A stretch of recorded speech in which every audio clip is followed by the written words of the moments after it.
Okay, so noticing a problem right away. Also, I have like a terrible cold and cough, but it's not that terrible. It's only a little inconvenience. Only a little bit of inconvenience. Do I have this? Lower that just a teeny tiny bit.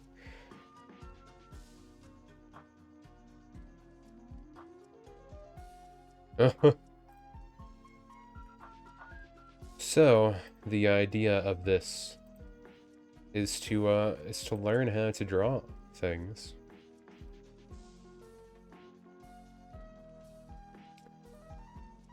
Let me get this stuff up.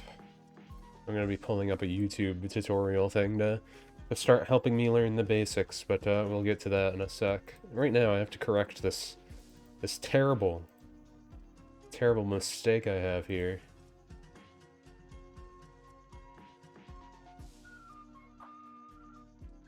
There we go. It's fall now. So we have our little encouragement, our character in the corner, telling us we can do it. Because you know what? We can do it. You can learn anything you put your mind to. Provided you try. It just might take you like over 100 years, so you might not be able to finish it in your lifetime, but you can attempt. You can attempt. You can always make the attempt. So, hello, hi, sup, soup sandwiches and all that good stuff. I got my Digimon music on in the background, because you know why not. So, I'm just gonna try and start jumping into the drawing stuff. I'll just phrase this first. I'm gonna get a drawing tablet in the mail. Probably gonna use Photoshop for most of it. I don't know if I'm gonna look at different programs and see if those work better. But for right now, planning on using Photoshop since I already have Photoshop. But, the idea is to, you know, be able to draw thingies on here. We're obviously, not gonna do that right now, but we're gonna attempt learning how to draw stuff, is the point. So, the drawing tablet I got has a nice little pen and stuff, but we're gonna use the old keyboard and mouse for right now, like in the days of MS Paint. And let me actually just make this its own window so I can capture this specifically.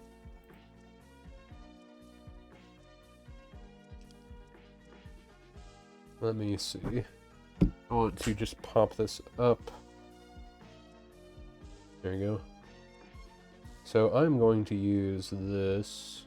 Oh, I have it all cut up. Got it all cut up here. Hang on a second. Let's reorder this a little bit. Ignore the bookmarks.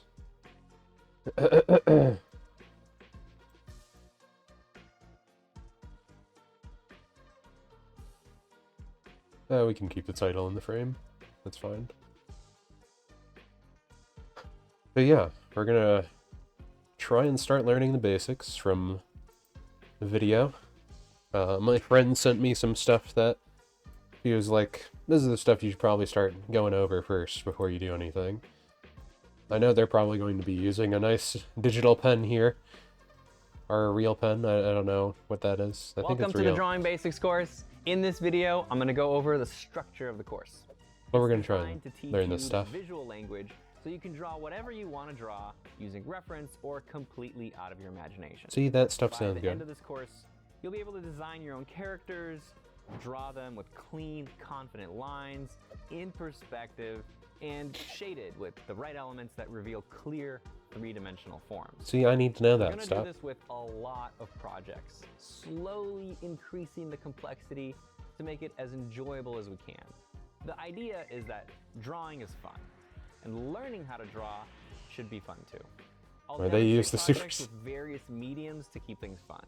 I'll do some with pencil on paper, some with markers, charcoal, and some digitally with a tablet and Procreate or Photoshop. But like I said in the last video, you can do the whole course in a sketchbook with a pencil, or if you prefer, you could do the whole thing digitally. Stan, what about free stuff? I'll be What? posting free stuff from the course on the Proco YouTube channel regularly, so go subscribe so you don't miss any new lessons. Hit the bell because you want those notifications. Okay. If you want all the course content, including extended lessons, project demonstrations, and critique videos, you can get premium at proco.com/drawing. So Stan, what are we gonna do in this course? In the next few videos, we'll finish preparing for the course because we're gonna learn all about Why didn't they just have the girl say pencils, the stuff normally? erasers, and sharpeners. Then we're gonna jump right into a project. I want you to start drawing right away, even though you haven't learned anything yet. I'll guide you through it. That was my course. idea. I'll show you how to do it. Our first project will be drawing a simplified pear or portrait from observation. It seems very simple, but I promise you will be challenged. And by the way, most projects in this course will have 2 levels. One for those of you just starting the journey of learning how to draw, and another more challenging project for you intermediate students who are here to polish your fundamental skills. They're trying to appeal to the younger audience, huh? Won't be drawing a fruit. Oh no, you'll be busting into this course by drawing this portrait. Are you still using Google? I have something to show you. Oh, great. All of the advertisements that we love to hear. Okay, then when we're done with this little assessment, I'm gonna keep my music on in the background. I'm not sure how much it'll matter, but major category of lessons, line. Assault all of your senses. We'll have 5 major categories: line, shape, perspective, value, and edge. These are the key concepts you need to understand to draw and sketch 3-dimensionally. Let's look at each of those for a bit. For lines, I'll teach you. I might also actually get my own notebook here out and use that while I'm doing it on while I'm doing it on here.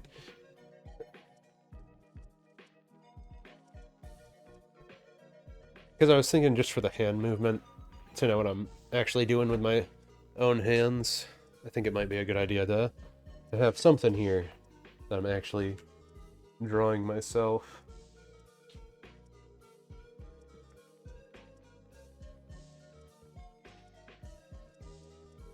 Not sure, I guess I could bring up my webcam if I want to show that, but I have a lot of my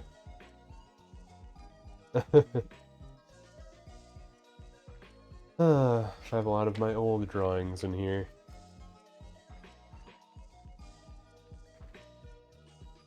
A lot of the stuff that was important to me when I first started trying to draw, and then I got discouraged because I was like, man, I suck. But I never actually bothered to learn, you know, the basic shapes and all that stuff. To actually learn how to draw correctly.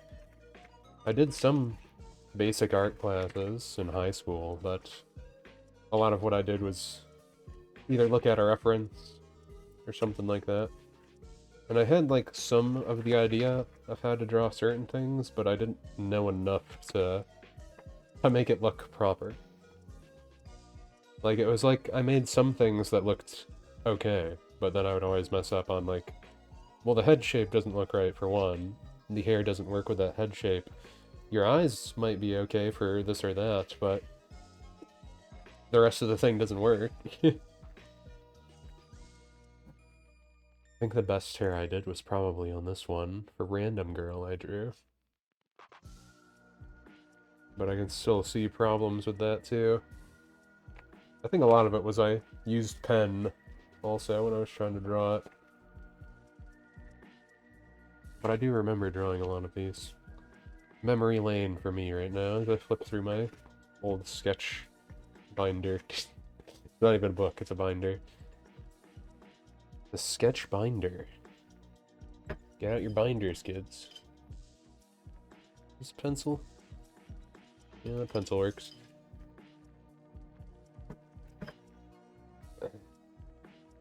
Well, my camera's being used for VTuber model right now, so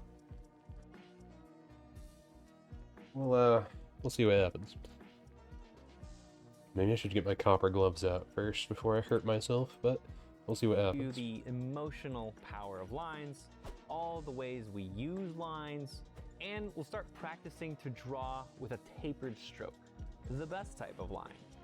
I'll try to get you to develop habits for good line quality, including a bunch of warm-up exercises and master studies. And we'll explore how and why to control line weight. With shapes, we'll start by simplifying things into basic shapes. Then we'll learn how to make shapes dynamic and interesting, the importance of silhouettes, and several projects along the way, leading us to designing our own characters. Structure and perspective are going to be a large section in the course. We're going to learn about 5 ways to create depth, how perspective works, 2- and 3-point perspective, boxes, and that is something I also need to learn. Jump into intuitive really perspective, badly. where we'll toss away any grids or vanishing points, and we'll try to develop our ability to imagine 3D form and construct forms freehand. We'll learn some tricks and practice a lot from reference and from imagination. Once we're comfortable drawing forms in perspective, we'll move on to values, our first step to shading those forms. Values are how light and dark things are. So we'll start thinking about the little plane changes in the forms and the relationships of those planes to the light source. It'll be important at that point to start improving our ability to see accurate values. Just like how we'll train our eye to see accurate proportions in the shape section. And finally, the last ingredient to be able to shade light on form is edges. These are the transitions between the shapes and values. This is important because it tells us about the surface forms within the lines we draw. Edges tell us if this shape is relatively flat, round, or has a sharp corner here. Neat. The professional artists that you look up to, they've mastered these fundamentals to the point that they're intuitive.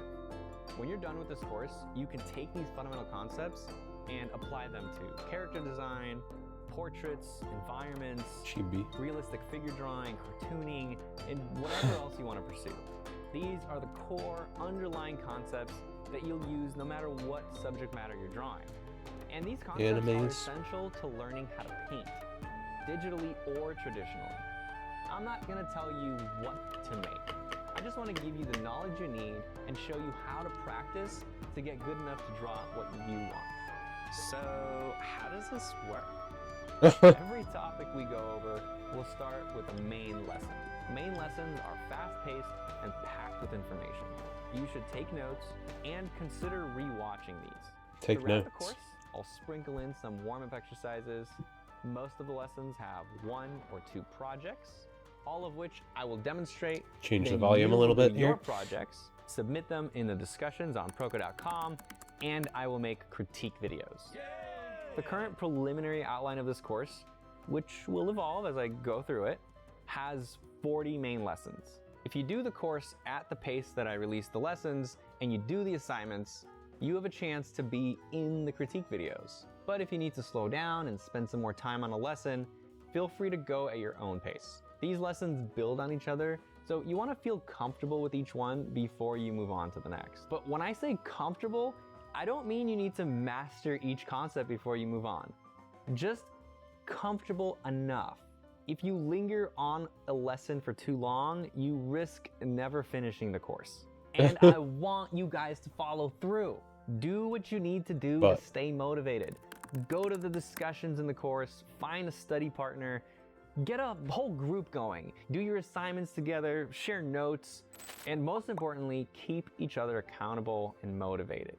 One of the biggest things that you don't get from studying online, that you get from college, is community. So you have to actually put effort into creating that for yourself. A community can really help you out when you get stuck or frustrated.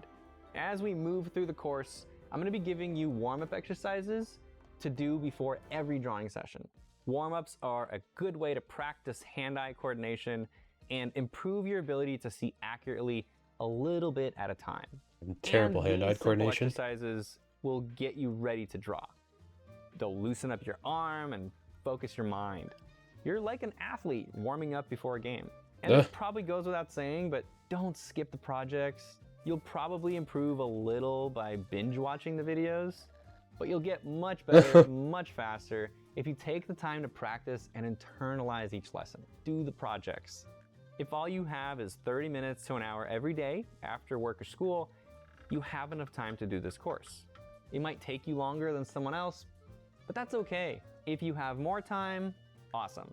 Really spend the time to do it right. If you're plowing through really fast and you find yourself waiting for the next lesson, you can always repeat a project a few times to get a better understanding of the concept. As you're learning these concepts, if you get inspired to apply them to your own creative projects or sketches, feel free to do that. You'll learn the concepts even more if you play and experiment. And don't just copy my project examples. Do them on your own first. Then watch my demos and take notes on what you could do better. You can copy mine afterwards, but if you do, make sure you try the project again without looking at mine, trying to apply what you learned from copying. I know this sounds like a lot of drawing and redrawing, but hey, you're drawing. Drawing is fun. Other than submitting your projects in the Proco.com community, post them on your favorite social network with #Proco. And as always, I it's appreciate like an actual you. class. If you enjoy my lessons, please tell your friends, tell your classmates, tell your teachers. Your word of mouth really helps to make the course better and fund the free videos we make. Thank you for watching. In the next few lessons, we're gonna get you started with the right drawing materials. We'll go over the options and how to use them. Think about a child you love. Now take is a away good their circle. clean clothes, decent water, and the roof over their head. Normal thing to listen to. Okay. I'm assuming these are in order. Hey guys, welcome back. In this video, we're gonna do a deep dive into sketchbooks and paper. If you're starting your first sketchbook, here's some advice. Do not. Are these not in Welcome order? to the I don't Drawing know. Basics course. Are these in order?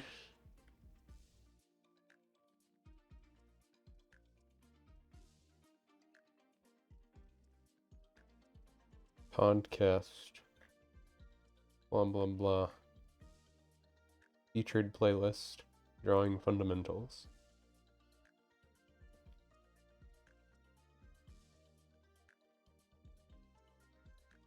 Okay.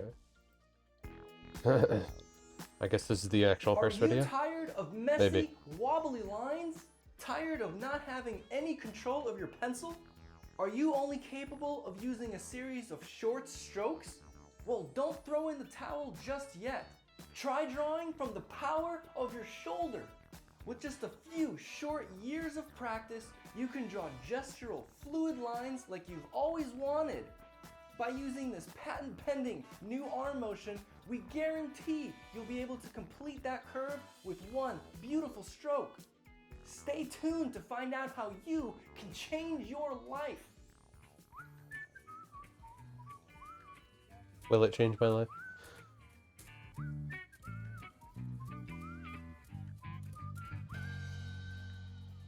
Hello again, my name is Stan Prokopenko. You're watching Proco. There are two common ways to hold your pencil while drawing. The first is the tripod grip. I'm not sure where they're supposed to.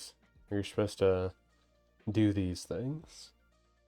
Like they have intro to drawing basics, but all these are like in bad order.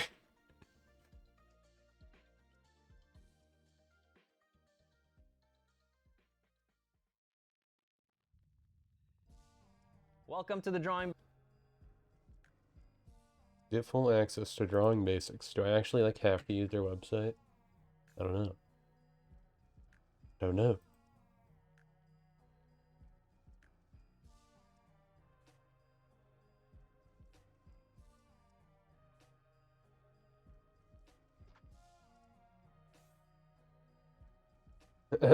This one's telling you to pay for it.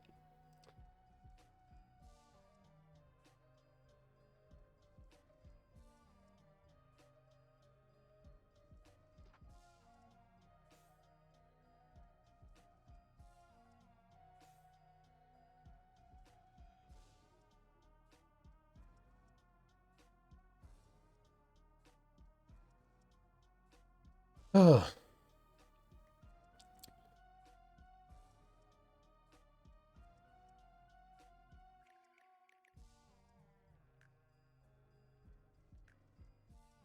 Lines. Intro to lines. Shapes. Well, this one's the getting started. I guess you can do it normally. For some reason, they just don't show it normal. But some of them are only premium only. This is a weird thing. Maybe I should use a different one. I was just looking at what my friend told me about. They didn't say that there's stuff you had to pay for, though. Let me just look at this. Lesson is premium only. Join us in on the full course. Yeah, that one's a premium only thing. I want premium only. Hold up a second. What is this one?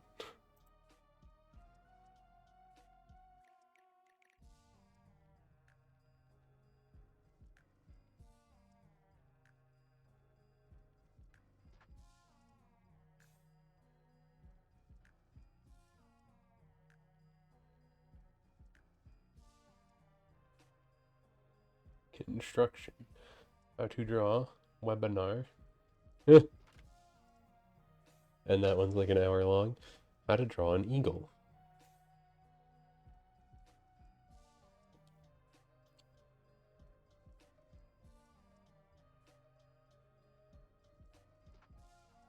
Foundations of drawing. Do these people like not categorize their stuff correctly? Is that the problem here? Because that's what it looks like the problem is.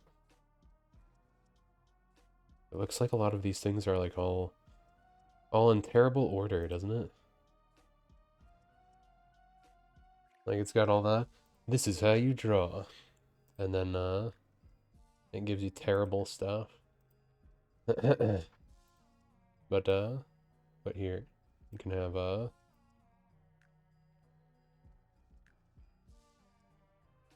little fella. And then you gotta do like a little line like that. Perfectly normal. Master drawer already. These people never used technology before.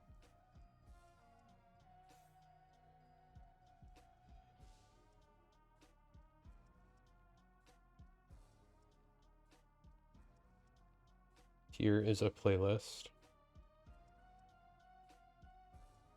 Is that like an actual playlist though? Because all these are pretty bad so far.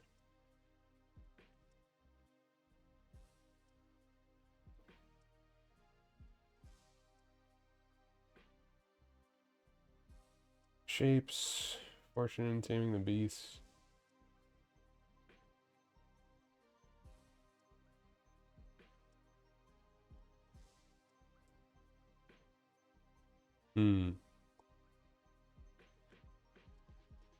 Well, I guess we'll start with this one. It's like 2 hours long. It's probably a real one, right? That seems real. Okay, today's Hello, lesson is Mario. going to be about the very basics of drawing, and that is the analysis of the cube, the sphere, and the cylinder. These are your three best friends in drawing. So we're going to look at not how to Cube. draw them, but Circle. why we're drawing them, what they look like, what we can understand from their three-dimensionality, what their two-dimensional grandparents are, if you will, their antecedents, and then how we can apply them in drawing in the future. And we're going to look at cross contour line, and a little bit of weight and thickness of line, so that as we move forward in the basics series of our lessons, you'll be equipped with the right proper mental conceptual framework as you start to draw more difficult, complex compositions and still lifes and setups and arrangements. Okay, so it's very basic, but a very important first step in becoming an accomplished draftsperson. Okay, all right, I'll see you in just a second. Stay tuned. Bye-bye. All right, so let's start out discussing and talking about the cube, the the sphere, and the cylinder, and why they're important.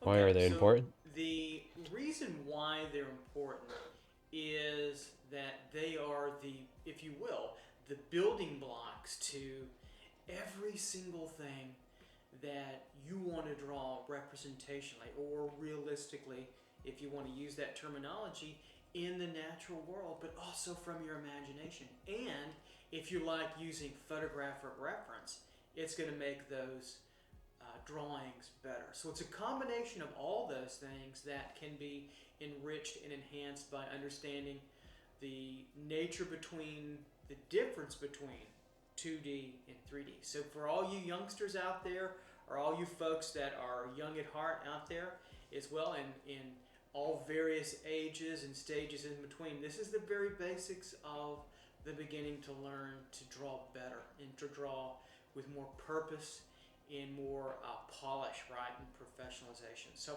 let's take a look at these forms and let's see where we get these forms from. Okay, so the first one I want to talk about and demonstrate a little bit. And by the way, today I'm going to draw in different materials. I'm going to draw big for a while, then we're going to switch it up, draw smaller and draw different materials and do different little procedures to show you different ranges of drawing and drawing materials. And also, by the way, be careful of anybody or any school of thought that tells you how to draw something. But you're telling me how to draw them. There are a multitude of ways to draw anything, both representationally and abstract in all areas in between there, and conceptually. So what we train, What should I think about this? Is to be very open and broad to different approaches and take bits and pieces of all of them and apply them to how they want to draw. Okay, so be careful of that, be mindful of that. So the first shape we're going to look at is the circle. So the circle is that perfect three-dimensional form. Notice how I draw it. Now I'm drawing with the palm method, and I'm taking a very loose approach to drawing the circle. And I'm going to tighten it up a little bit. So and then I just go. Circle. Everybody knows that. Circle. You know that from the time you're a very young child, right? You got that. It's not a problem. But drawing the circle can be difficult. So as you're drawing it, you want to begin to think about all pies are equal. So do a lot of practice of this, meaning that draw a lot of circles and see if you can make all four parts of that division relatively equal. Don't worry about if you get it lopsided sometimes, or it's got like a growth on one side of your circle. Just practice a lot and it gets better. I've done hundreds, thousands of circles to draw a circle pretty well and pretty easily. So that's our first grandparent to our more complex forms. And these are all 2D. All right, they're two-dimensional. Okay, they're flat. 2D and flat. So the next shape we'll look at that will transform will be the square, meaning that all sides are equal to one another. Okay, so we've got this square here, right? And of course you could do that with a ruler, but I like you to freehand it as much as you can, and we'll do some with the ruler too as well. So all these sides are equal, and they're straight vertical, meaning that they're parallel to the left and to the right picture plane, but also to the top and to the bottom picture plane. And so another way to check yourself the best you can is, are all four sides relatively equal? So that's our square, okay? So it's flat, just as the circle is flat, that's the square. We all know those forms from, pre-kindergarten, right? So those of you that are 11, 12, 13, or younger, or young at heart, you know all these shapes. But drawing them is a pretty good square. A little bit different, a little harder. Pretty good square. Okay, and then the If I last do say so myself. shape I want to look at for now is the rectangle, and I'm going to put the rectangle here. So, like the square, we start out with that horizontal straight line, and then I'm going to bring down some verticals here, in here. Notice I sketched out loose. So if you get your line way out here, that's okay. Tighten it up and reconfigure it. Correct as you go. And then I'm going to bring down the bottom. Tighten up my line through here and through here. So there's my rectangular shape, my 2D shape. So that's my rectangle. Right there. Rectangle. Okay, so we know those shapes. Those are Shapes. even more simple elements that we work with.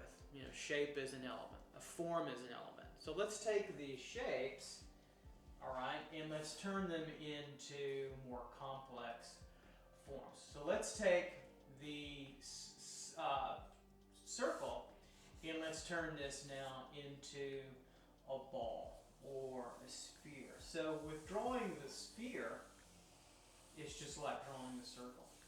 Okay? And we're really not going to talk about light that much, even though I might use a little shading. We'll get in that idea range at a later time. So when I draw the sphere, I feel my way through it, and I tighten up where it feels oblong, it feels irregular, it doesn't feel correct. And I do that by judging it, by stepping back and looking, and by judging, and trying to just practice. I'm judging it. Didn't do anything wrong. So the biggest difference now is that we want to stop thinking about flatness all the way across, okay? And we want to start thinking about roundness and volume and three-dimensionality. Go for the 3D. So we want to start thinking about this idea, turning around and coming back over. We want to think about it moving across like a globe. So everybody knows. Man, they just make the line on the thing, and it already looks 3D to me. I know I have the little video, so zoomed out, but just like look at it. Like they just made an arrow that circles around it, and it makes it look 3D already, and I'm just already amazed. It's like, what? But how? That's how drawing does? It's cheating, but let's use this as example real quick. So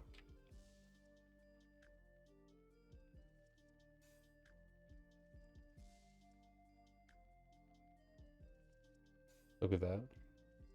Look at that. I did the arrow thing like that.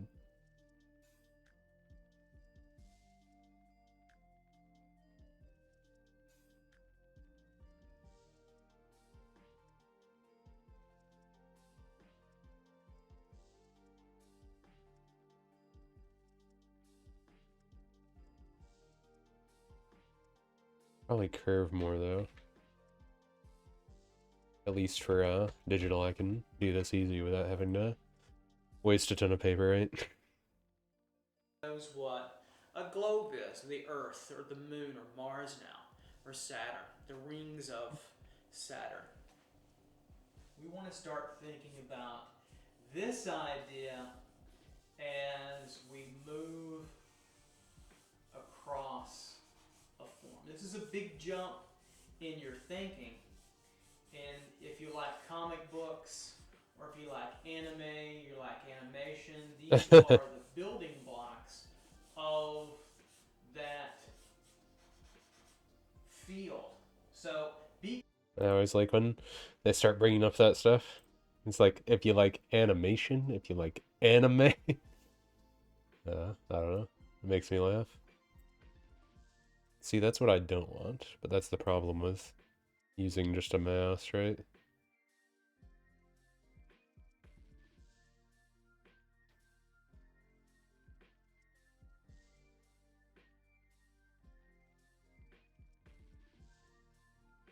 Yeah, because the line's too straight then.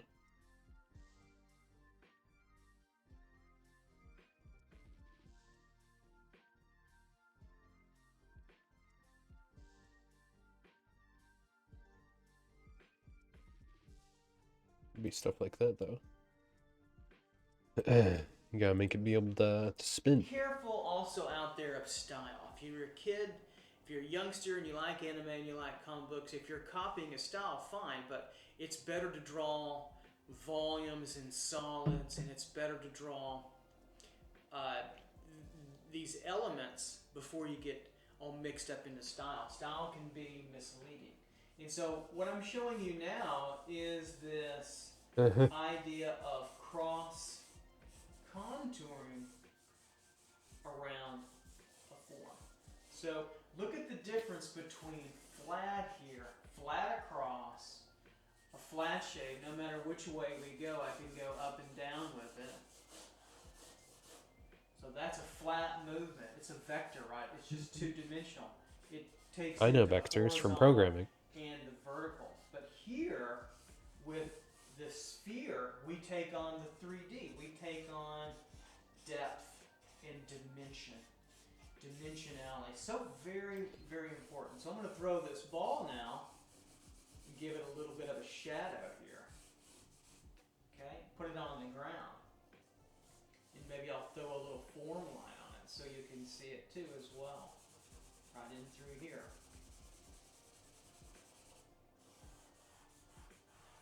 Without knowing a lot about light and value and edges right now, you may or may not. But look how we can start to make that dimensional. So the difference between the 3D and the 2D, the round versus the flat, is so very important. I can keep coming around with my line work. Coming around, going darker, Me just trying the edges to scribble. as it turns.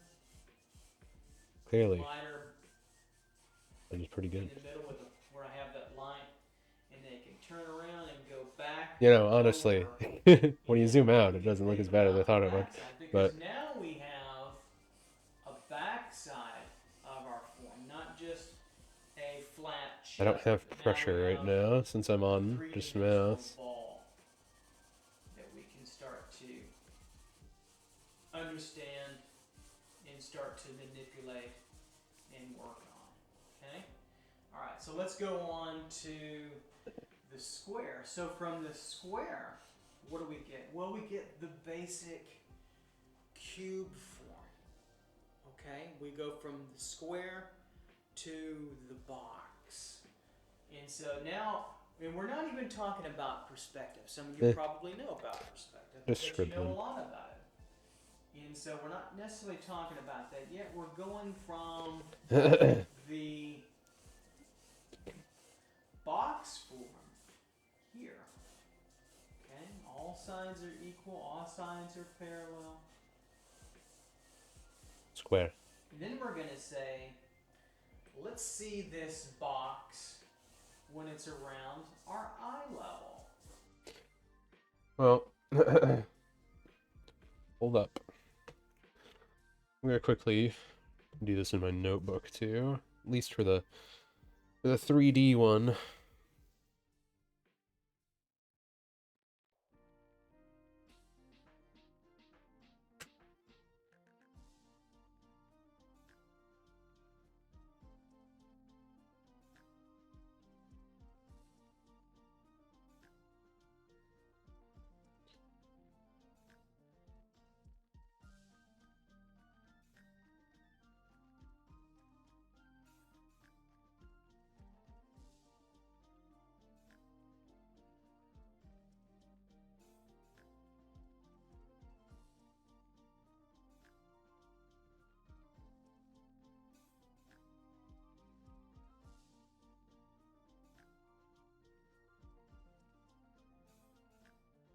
Hmm.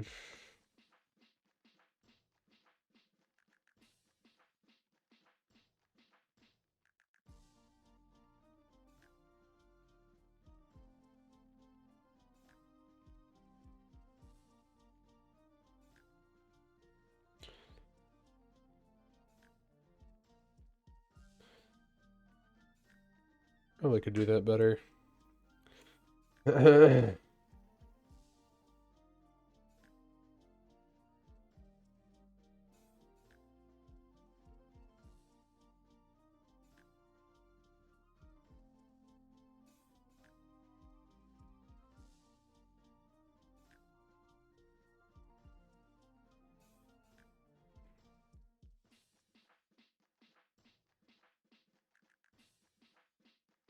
Mm.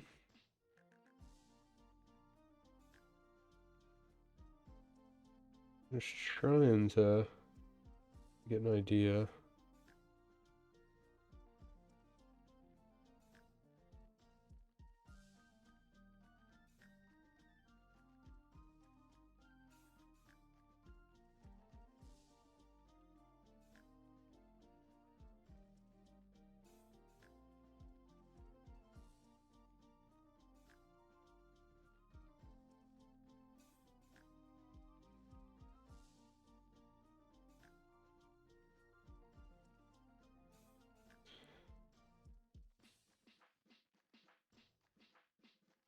That doesn't look as bad.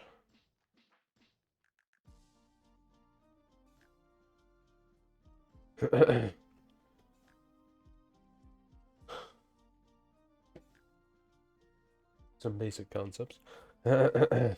Squares, though. Okay, so maybe our eye level is right in through there, where that line coming across is. That means we won't necessarily see the top or the bottom, but we are going to see depth, dimension, three-dimensionality, which is what we want to start to practice now. Okay? And so now we start to feel this, and we start to feel this going back into space. Look at that. All right, so we're moving the side now, seeing the right side of the box back into dimension in space. Pretty exciting idea. Here we don't. We just see a series of flatness. It just stays flat. 2D. There's nothing wrong with drawing flat too, by the way. But we want to be, I want you to be, my students in YouTube land, we want you to be versatile. And so we'll talk about the 3D, which is harder, for sure. Nothing is easy in art. So now what I can say is, let's end our box here. Look at that. And so now we have depth and dimension. We still have that front plane, right, moving across, horizontal. But now we have, watch this, if we cross contour, we have this plane moving back in space. Look at that, from there to there. Look how we can feel that force and movement by drawing cross contour lines. You can draw as many as you want. And look at that depth and dimension. Now I can throw a little bit of shadow tone on it.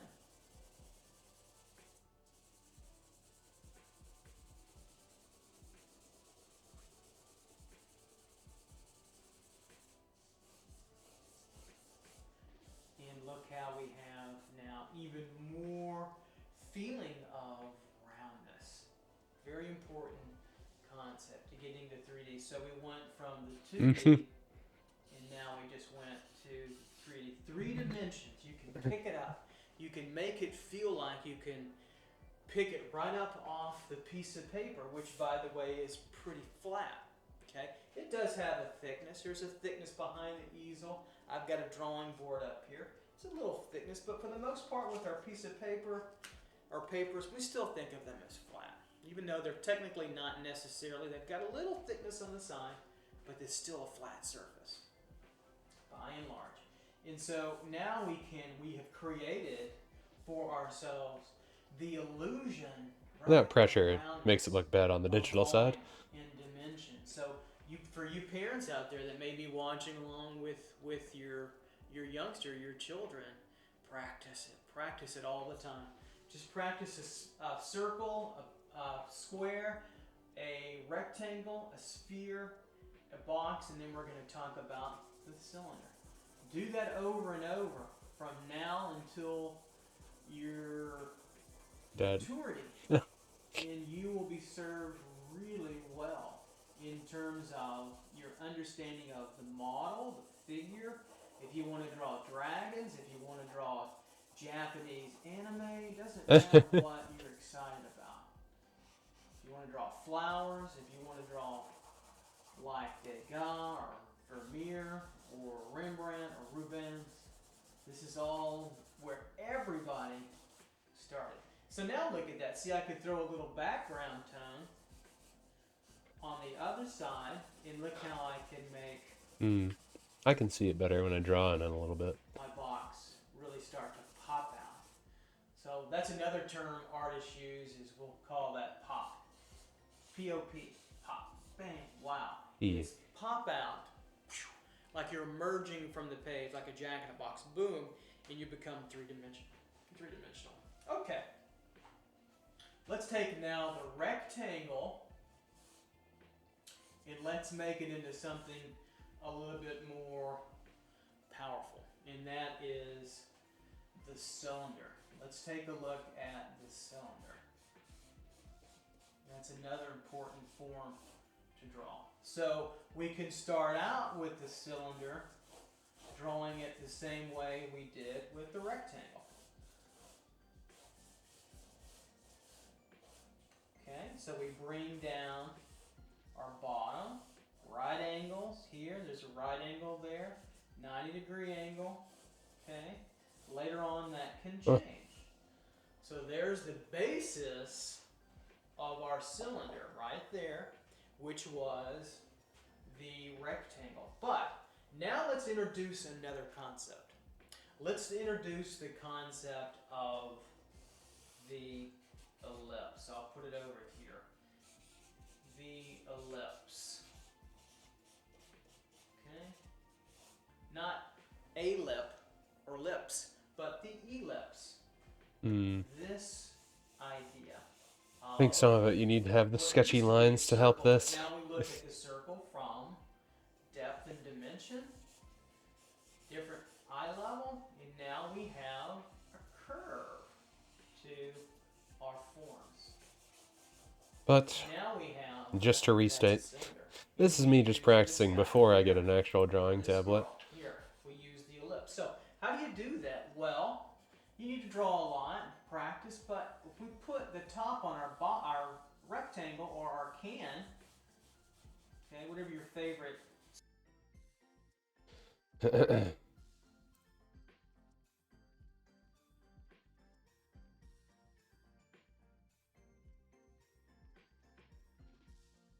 Oh, it's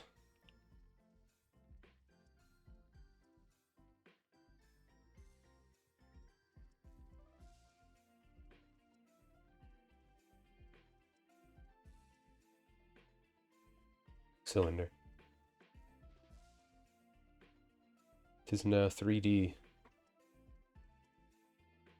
Look at it in all of its 3D-ness. And then you have like a little lip for lid.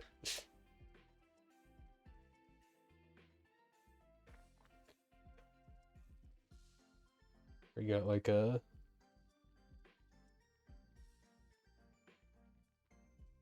face thing. Then you can go like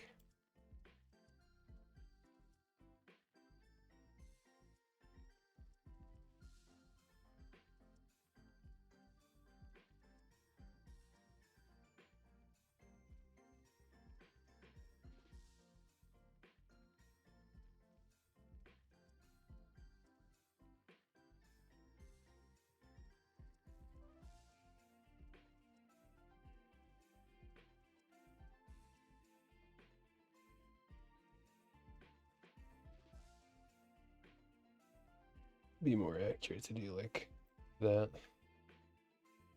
So that's like the bottom of it. And then you got like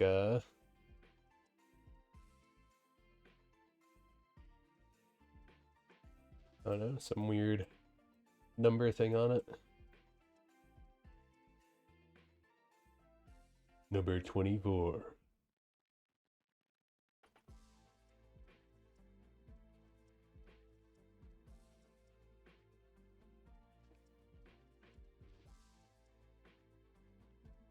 Wish you could make it like softer. But again, that's what pressure's for, huh?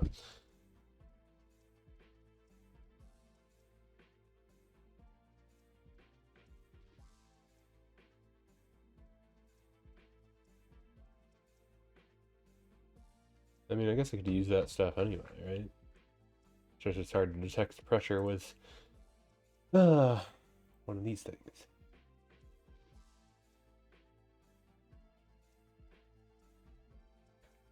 So you have to like dab.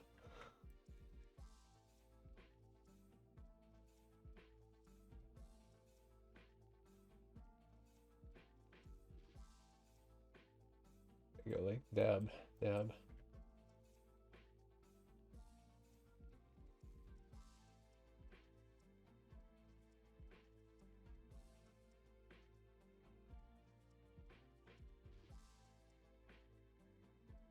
Just looks like someone put like it in water, right? Soup is, or your favorite canned product, if you still eat from a can, I suppose. We put the ellipse on there. So now we have, look at that, the ellipse. The ellipse. You got the ellipse on there. The ellipse.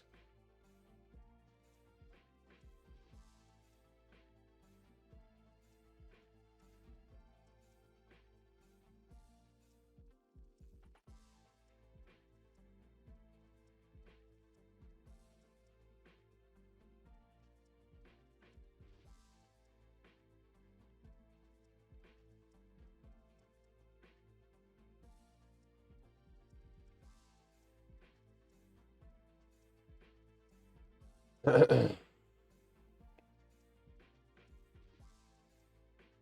I always make a point where it has the thing.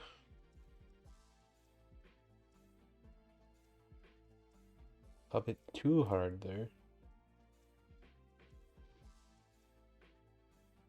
Oh yeah, it's because I'm on the pencil.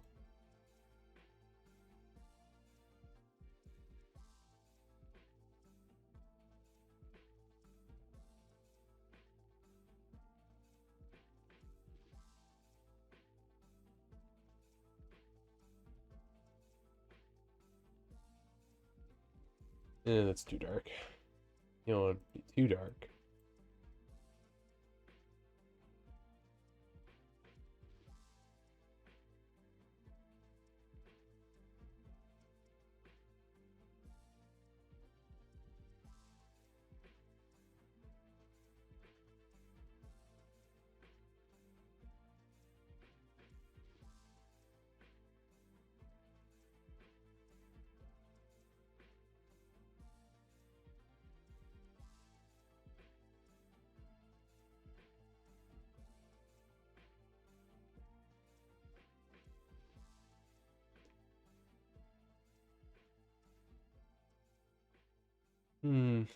Yeah, I can kind of see it. Makes it look sort of three-dimensional. At least when I'm trying it like this. It has a three-dimensional-ish.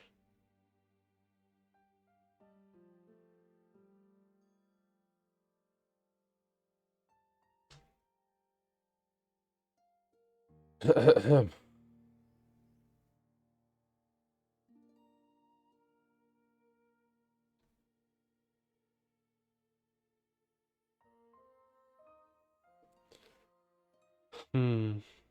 Hmm. Feel like that's my best one so far. A little bit. Out of my other scummy items. I feel like that one's actually me looking down at a weird can of Pringles.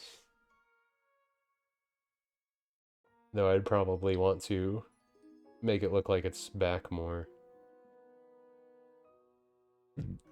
That being said, I could probably fix that then, right? If I tried to go like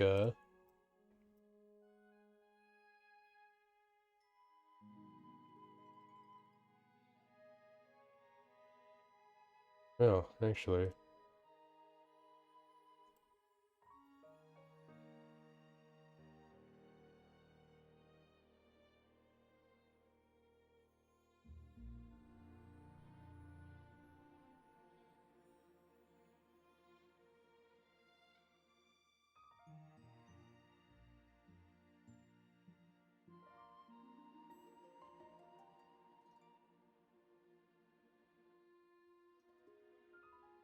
That looks a little better. Making it tighter.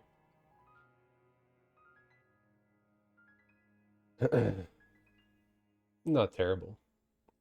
Not good, but it's not terrible. Work It with. looks Getting these 3D-ish. rides a little tricky, and we're going to talk about that further, and we'll do a section just on the ellipse too, to see more about what's going on with that. So now I'll go back and reconnect these sides. Actually, I kind of want to try and do these square again while I figured out some way to do some of this stuff. Let me get rid of this. We're not even using that at all. That's not terrible. It's not terrible.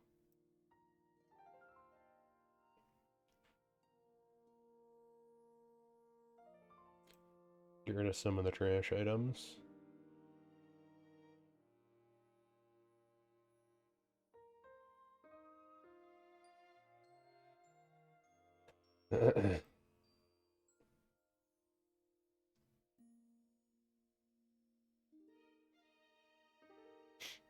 Perfect, obviously.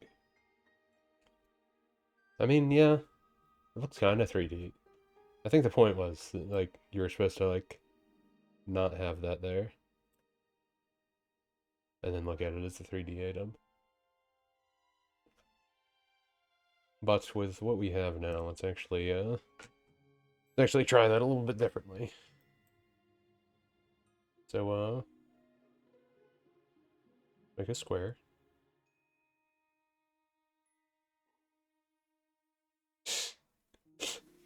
Make my square that doesn't have a flat top.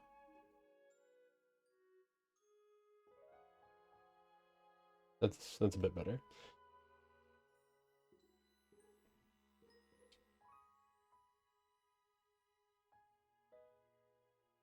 And then essentially, we're saying I'll actually use this to my advantage.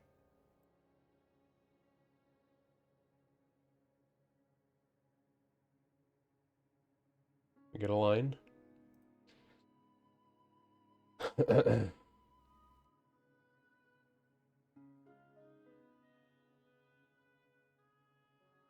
And then for that line, wanna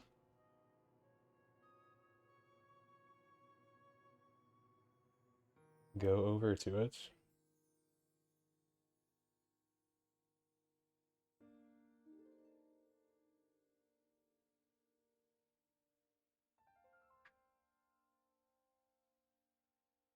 Did they make the cross point there? Not really. I kind of went in like between.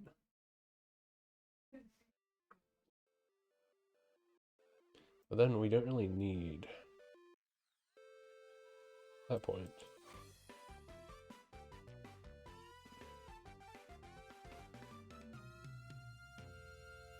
And instead, we kind of wanna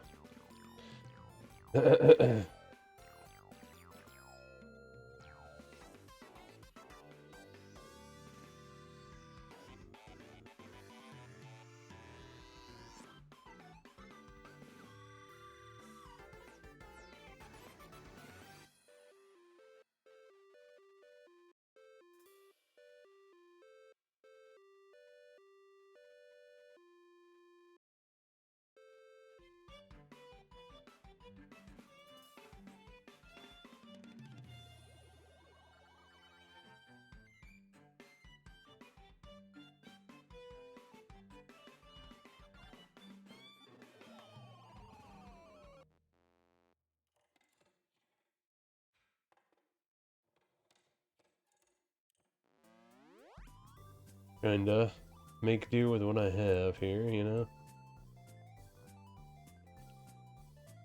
Which one I have is a mouse.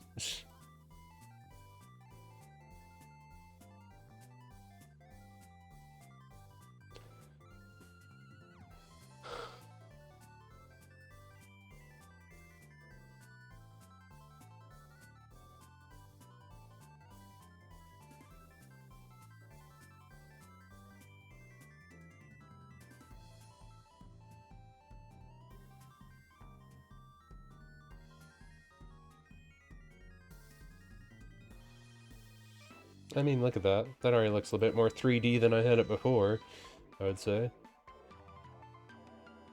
And then we kind of want, like... eh.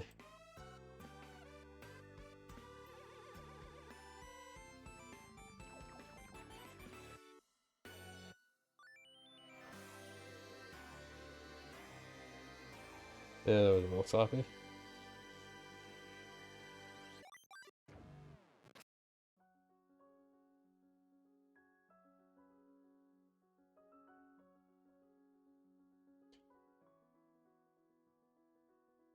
Want that a little cleaner.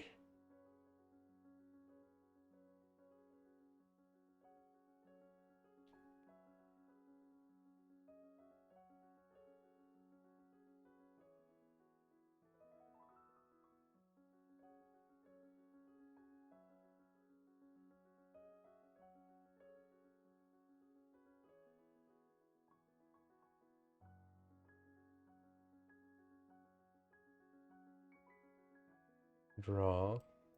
Draw things.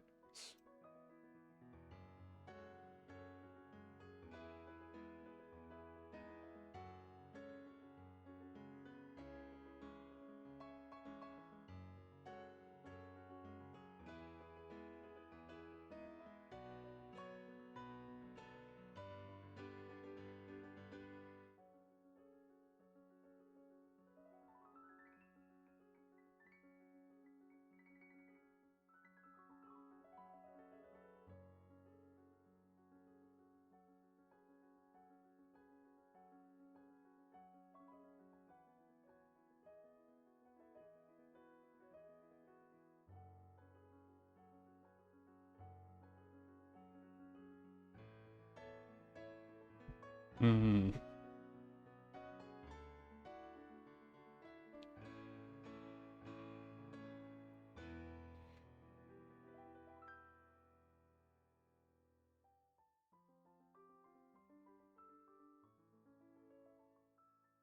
Trying to visualize in my mind.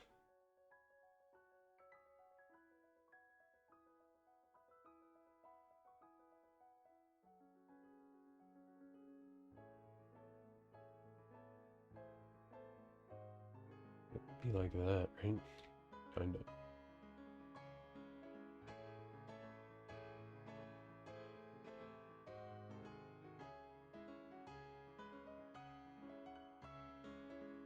Hmm.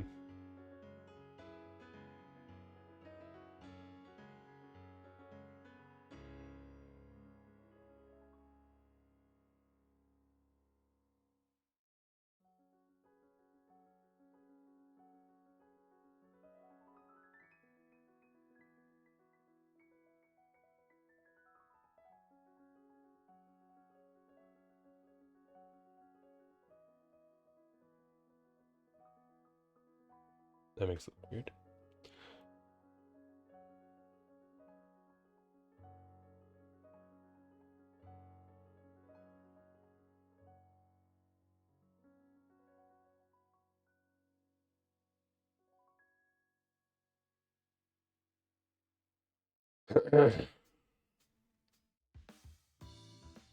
Yeah, I probably should have done it that way.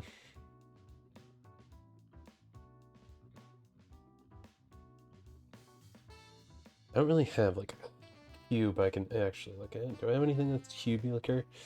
Cubicular? Cubicular is a real word. Don't worry. Trust me on that.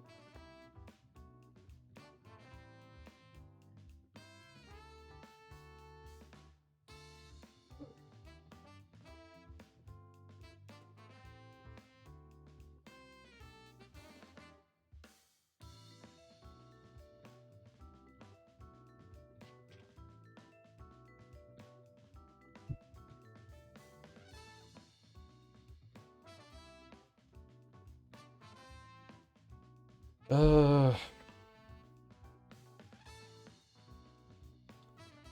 think it's because I'm not making the bottom of it pop out as well. I think that's the problem here. We need like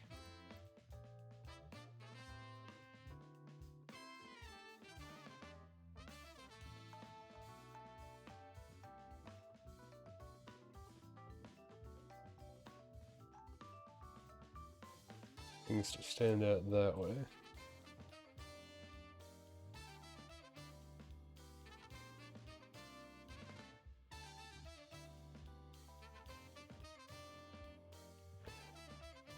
Yeah, that looks a little better. Yeah, I kind of like that one better.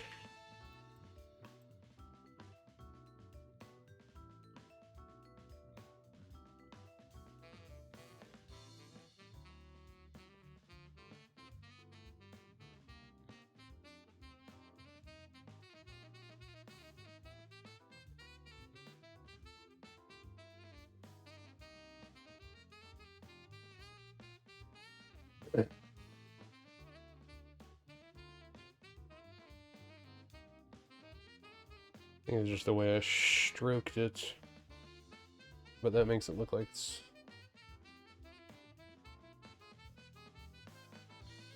being shown that way more.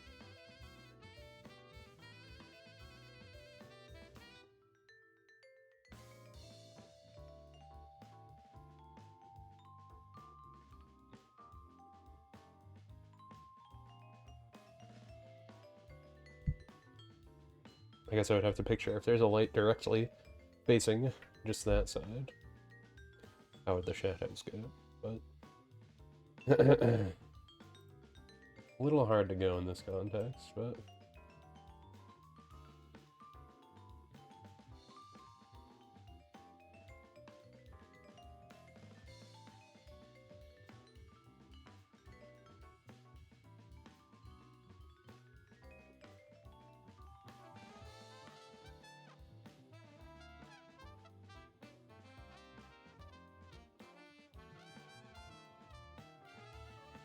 yeah, that looks kind of nice. I think just defining the lines a little more helps too. Oh yeah, actually that looks a bit better for sure. Square. Like that is a square. That is a pretty square square.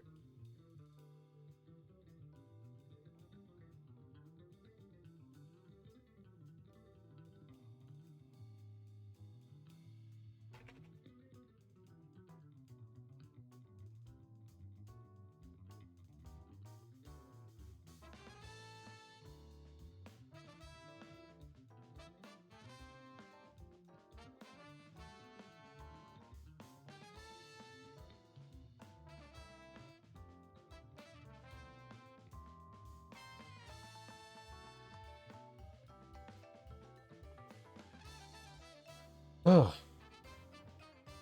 Well, that looks like a better cube than what I had before, at the very least.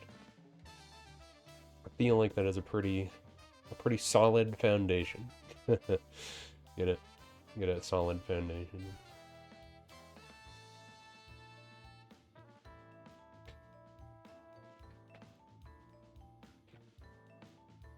I am learning shapes. Okay, so we drew a cube thing.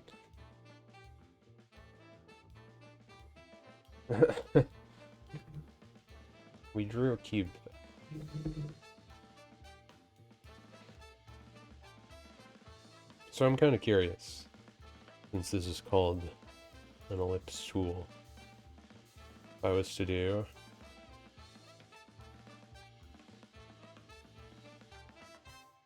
well, let me get rid of that one.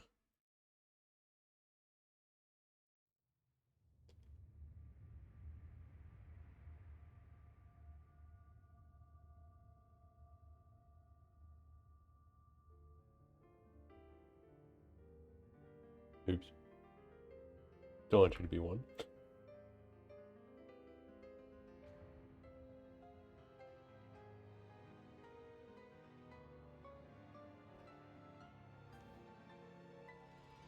Why does it keep making it go?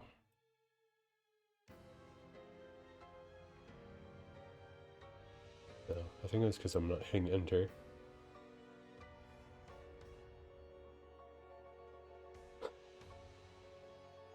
But let's just say. Let's just humor it.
Not terrible. Not terrible.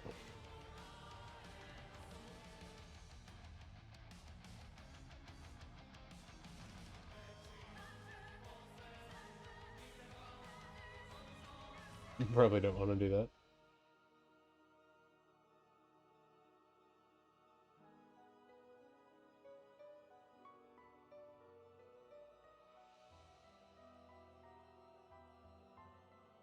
Yeah, that looks too funky. I need to keep it smaller. Looks a bit too funky.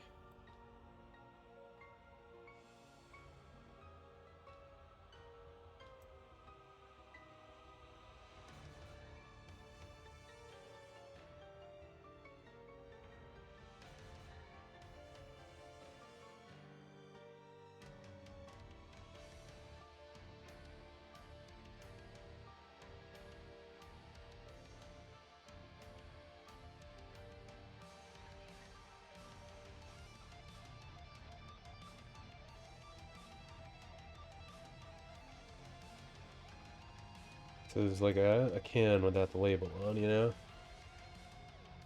It's got all these little ripples in it. Just a little can without that label on it.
Assuming it's facing this way.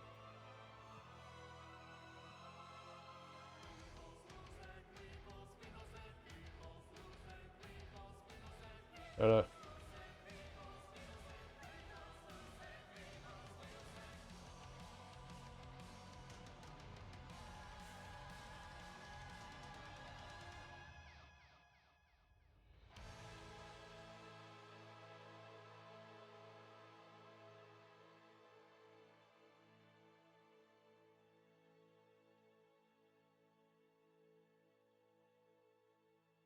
be in a similar shape.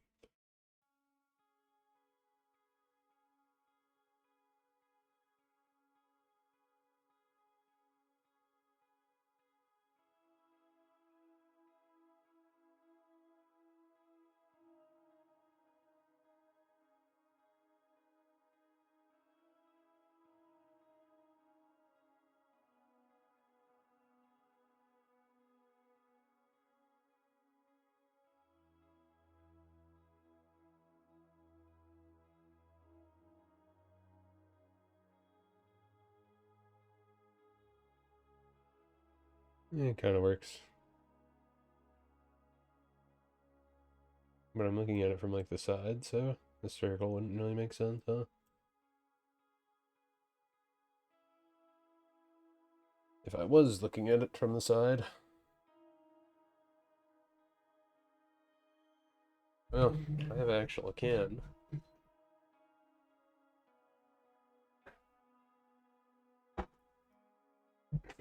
I have an actual can.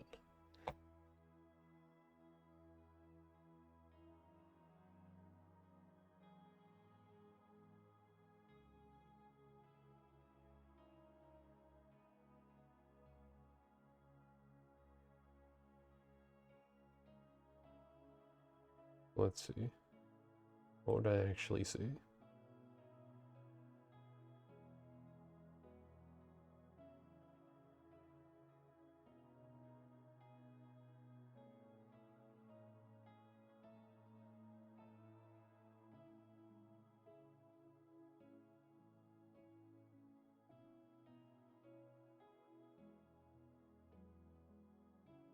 But then I would see the dip down.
Hmm.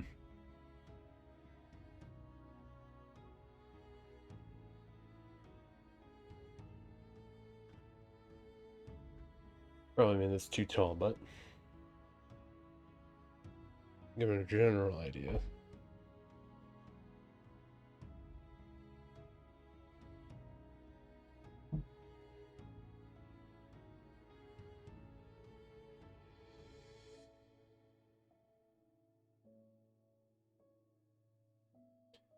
Yeah, I mean, I could see myself reaching out and grabbing that.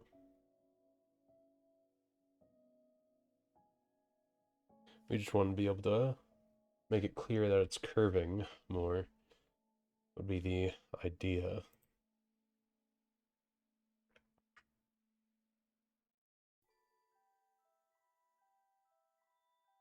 No, I think that just amounts to being able to, actually use the pressure of the thing.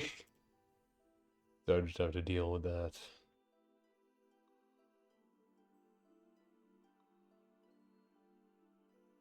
I just gotta wait for the items with pressure. But here.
That actually looks pretty okay far away. It actually looks pretty okay far away. Far away it looks okay.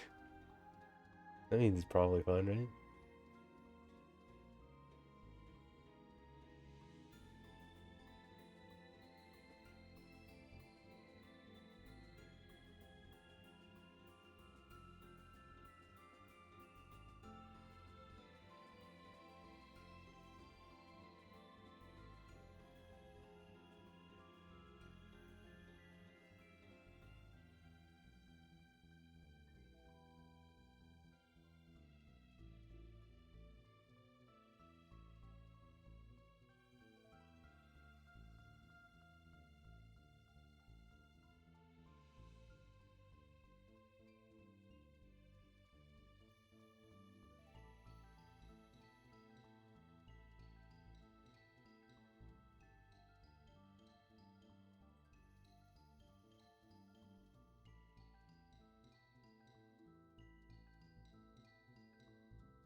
Looks more like a rock than a ball, but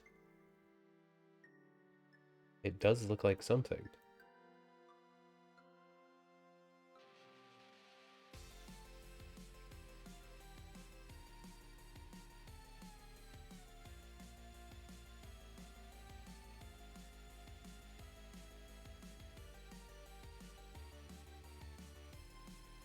I wish I could darken, well, lighten some of these shadow things up a little bit, just so it looks a little nicer. Kind of looks like I just like threw it towards water or something.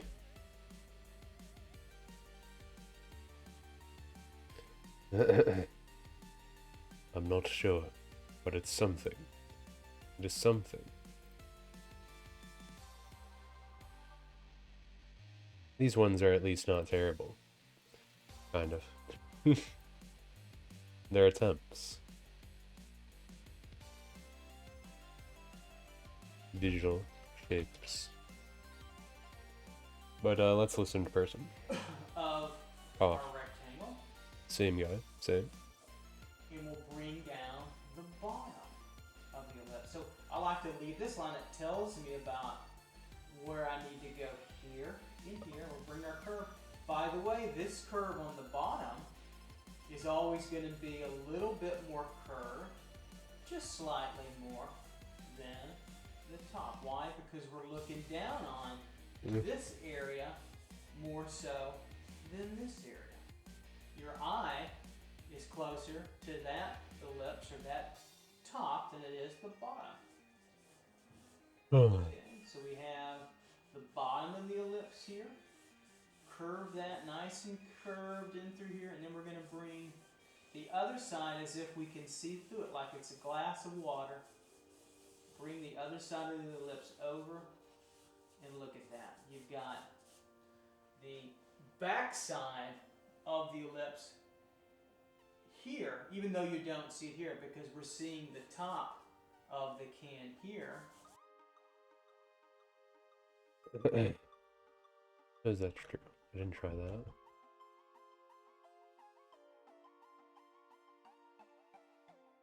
Ellipse.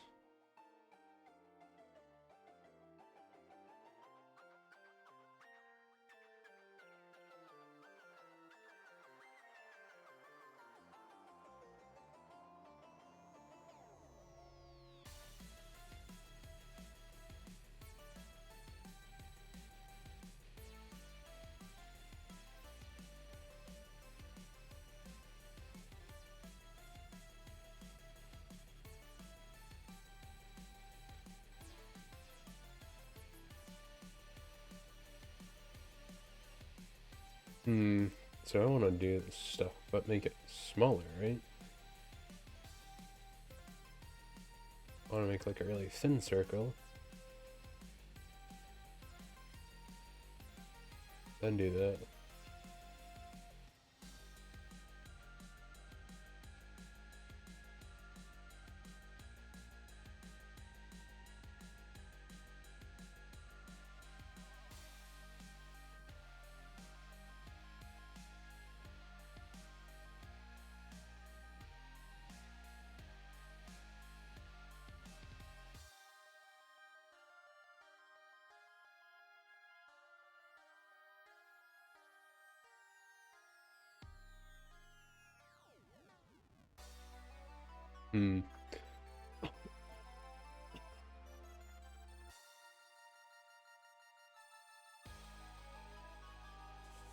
Of the cylinder here.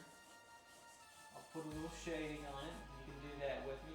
And here we're looking through, okay? So now we can feel, again, this. What does that remind you of? Where have you done this before? Well, you did it with the spear. So you have another.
Oh, that's a little weird.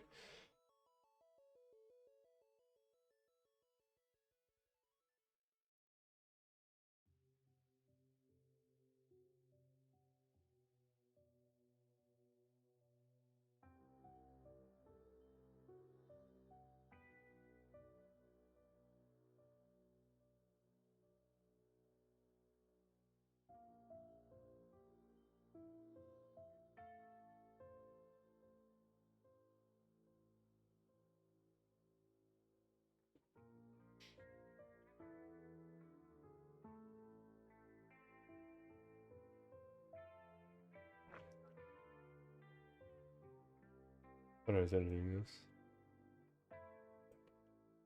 There we go.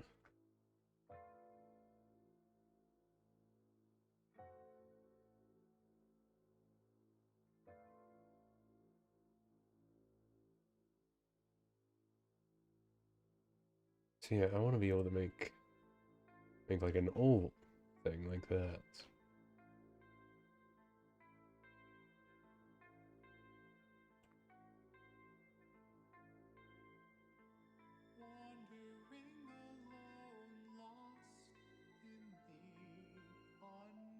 I don't mind the song, but I try and keep lyrical stuff out. Besides this is fine lyrical stuff.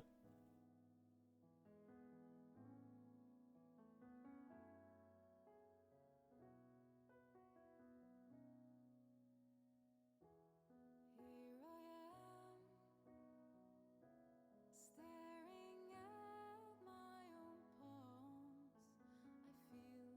I feel the warmth of your hand. I thought I'd be forever by your side,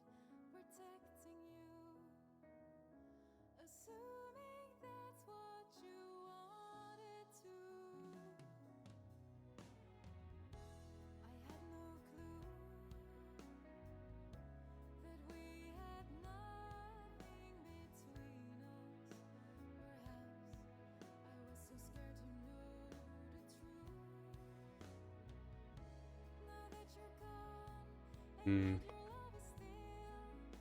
That one isn't as bad.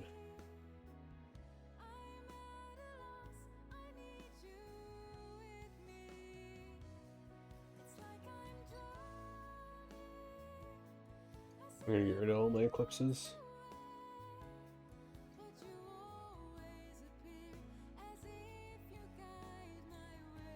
Maybe I shouldn't do that.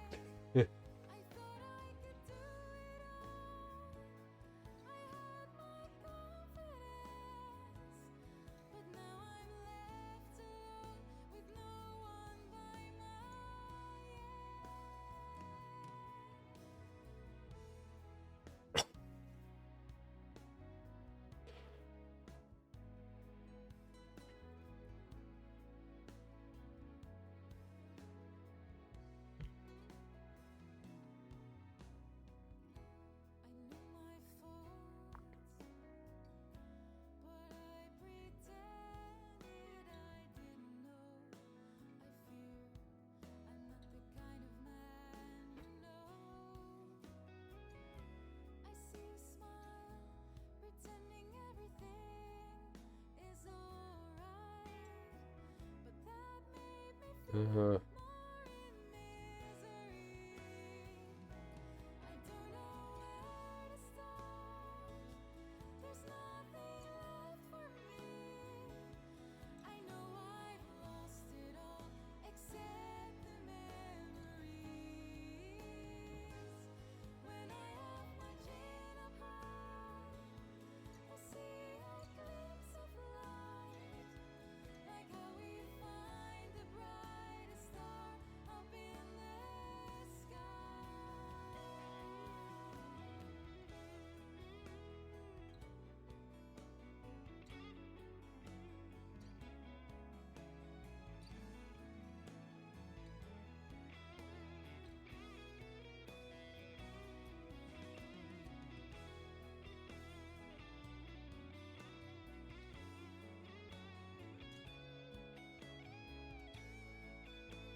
That could use work.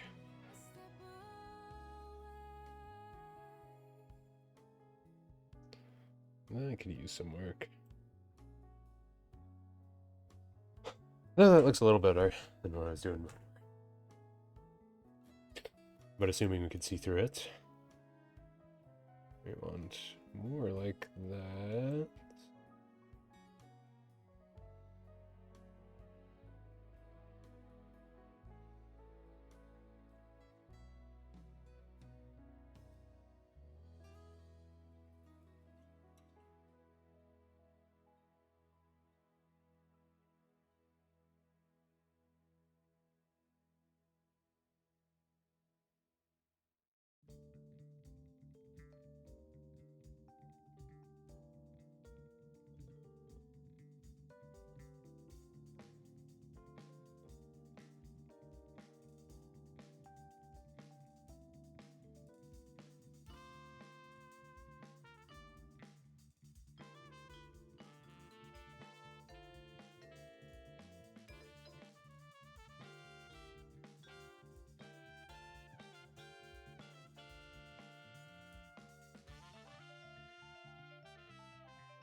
Yeah.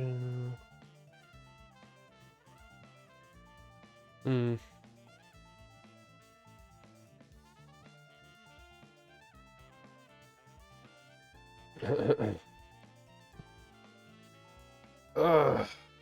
Stretch. Oh, yeah. That's the good stuff. Well, I understand, but can my hands do it? Can my hands do it? Their cylinders look so much better than mine. Feel bad. Makes me feel bad. Let's see what I can draw on real paper. Not that I'm showing that part, but...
Oh.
I can see it better.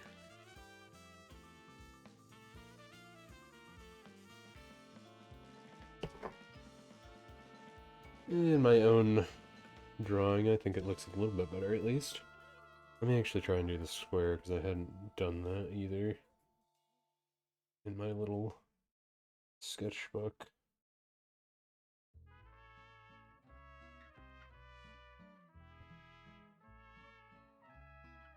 No sé si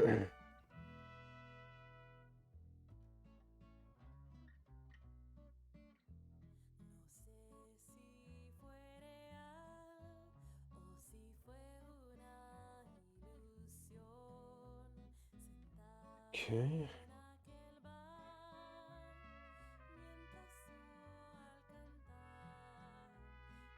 aquel bar, mientras yo al cantar rogaba que mis besos alcanzaran a tu corazón, soñando que cada mirada no fuera por casualidad.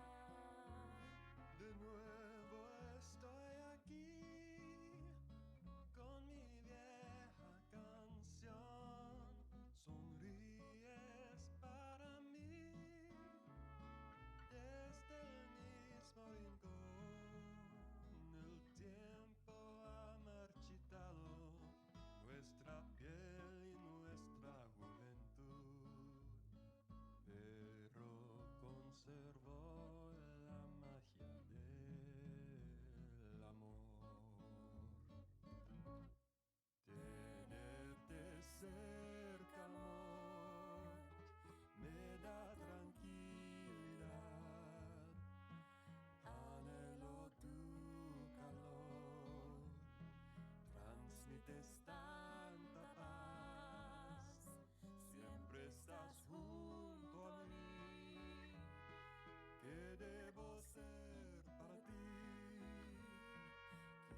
eras el hombre que te hace vivir en un sueño.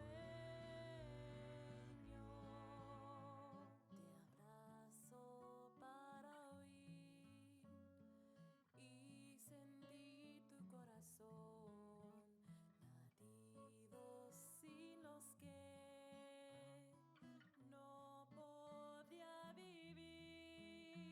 Concédeme un momento, deja que me acerque más a ti. No dejes jamás de mirarme solo a mí. Quisiera compartir lágrimas y dolor. Quisiera compartir felicidad y amor. Intenta acercarte a mí, descubrirás tanto amor que al fin dejarás Hmm. de creer que solo soy un sueño. I guess it doesn't look terrible. Could definitely do better though. But I'm understanding some of the concepts it's using. Another rounded object. So we went from that flat vector, two-dimensional, horizontal, vertical kind of feeling, right? To, again, this 3D rounded feeling. Round it out. Keep it round. Keep it going. And you can cross contour by running your line across.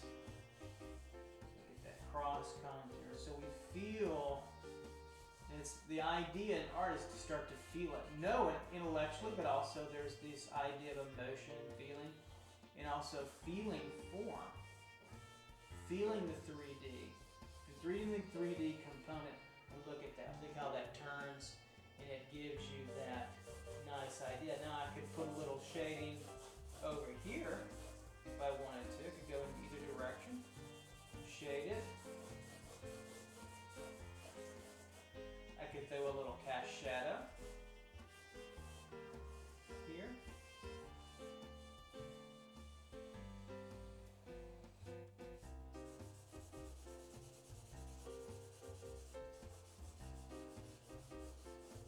And there you go. You get 3D quality that we, as artists and designers and sculptors and professionals and beginners and intermediate and wherever you're at, yearn for. Yearn for the next step in our development. So we spent a lot of civilization just dealing with the flatness. And then the Greeks came along, Romans came along, gave us some roundness. Then we lost it a little bit in the Middle Ages, in the Gothic era. And later on, we rediscovered this in the early Renaissance and used these powerful, expressive, new 3D tools to explode our understanding and our concepts of space and dimension and form, with light, with value, with edges, with perspective, in our understanding of anatomy. Again, we exploded, humanity moved the course of art understanding beyond what we had accomplished and lost, but we moved it further. And by the way, we're still using this today, along with a lot of other exciting concepts as well. Okay, so the trick in drawing is to understand that we're using both the 2D and the 3D. So what you want to, if you're young at drawing out there, is that we're not losing the 2D, we're just gaining the 3D. We're adding to the complexity, because the real, I guess the real trick of it is that you're using both. Your mind switches back and forth from the two-dimensional and the three-dimensional very, very quickly. Okay, it's a very quick process, and the more you draw, the more you understand it. Some of you probably already intuitively understand it, but stopping and being cognizant and consciously aware of what your brain is doing visually and how you get form and dimension is a pretty important process. Okay, so that's the first step. What I want to do now is go on to different viewpoints, different materials, and let's just go a little bit further. Let's explore faster. And what we'll do is we'll explore different viewpoints of the sphere, the cube, and the cylinder, and we'll look at the cone and maybe some other forms that we'll just kind of explore. I like cones. We'll just see what happens, okay? So stay tuned, I'll be back, and we'll do some more drawing together, okay? We have made many let's shapes. get started. So I want to show you my setup a little bit before I kind of pull in. Sometimes you can't see that. And the reason why is I think it's important how you set up your drawing and your drawing board. So I've got a drawing board here. It's about 19 or 20 inches by 24 inches. And what I do is I tape down my edges, and you can use all kinds of different tapes. I just like the Alvin drafting dots.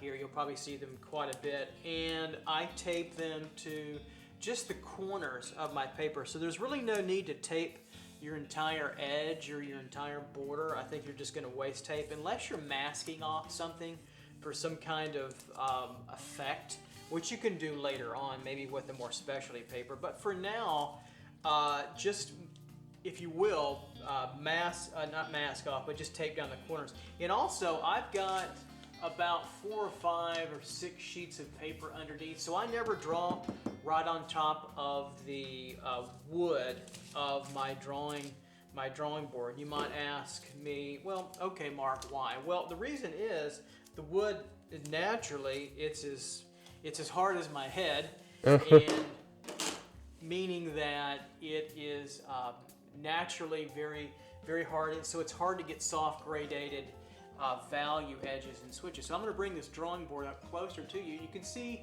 that this has a metal edge to it, which is really nice. So this drawing board is hollow on the inside. The wood is hollow, and it's got cardboard slats in between about the inch thickness of it, which makes it very light. So when you're traveling out and about, you can carry your drawing board with you, and it's not such a cumbersome process. So if you use, say for instance, 3/4 inch plywood, boy, that's really heavy. And so I tell my students here at the university and beyond is to be good to yourself, be easy on yourself, and use something that's lighter. Now you can use foam core, rigid foam core would be fine. You can use masonite, which is fine. I just prefer these because they have a metal edge to the side, and then also they're just super, super light. Now lastly, I also put a little door handle on that, so I can carry these wherever I want, and you can look really stylish walking across campus. I don't know about stylish, but I do know that they're nice and effective. So just a door handle from your local hardware store, a couple of screws, screw it right into the side, and you can carry it nice and clean, and I think a lot easier than trying to put it under your arm, especially if you're smaller like me, or if you're a youngster, and so I think that's harder. Youngsters. Okay, so that's that. I don't like clips on the side when I'm drawing. You run into a big clip sometimes. I do that when I'm projecting on an easel, just for now, because it's quicker and easier to change paper. When I do long-term stuff for myself, I don't generally ever have obstructions in my way. Okay, so let's zoom in here now a little bit, and let's talk a little bit deeper about spheres. Let's start out with the fearless sphere and how that is super cool, I think, and super, super duper important. So, a lot of times students will say, "Gosh, how did he whip out, that circle so easy?" Well, one of the things is when I'm drawing is notice how I'm moving my arm, my hand and my arm, my wrist around. I'm not drawing a single thing. I'm getting a feel for what I want to do with it. And then I start to move it around. And so, by the way, I'm using an ink micron pen, the Coptic pen. I think it's the Sanguine. And see how I'm feeling my way through the sphere, okay?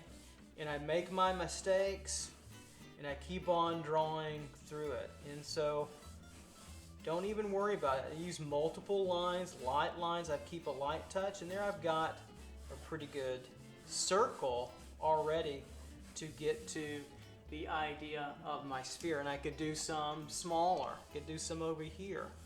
The trick is get yourself a sketchbook, get yourself a bunch of sketch pads, drawing paper, notebook paper, newsprint paper, or both, it really doesn't matter, and draw the dickens out of these. That means just draw, and practice these forms. Practice them in various sizes.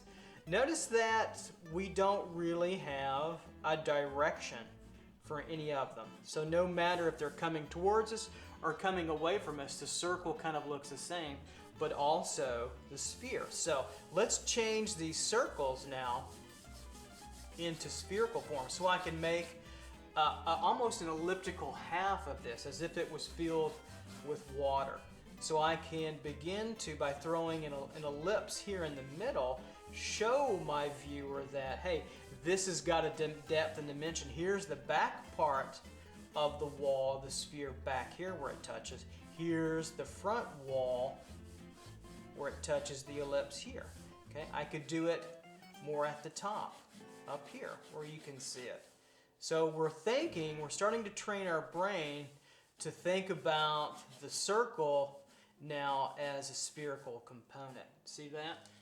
So I can begin to shade these. It's like we're taking a slice out of it, or it's like water in a fishbowl. Huh.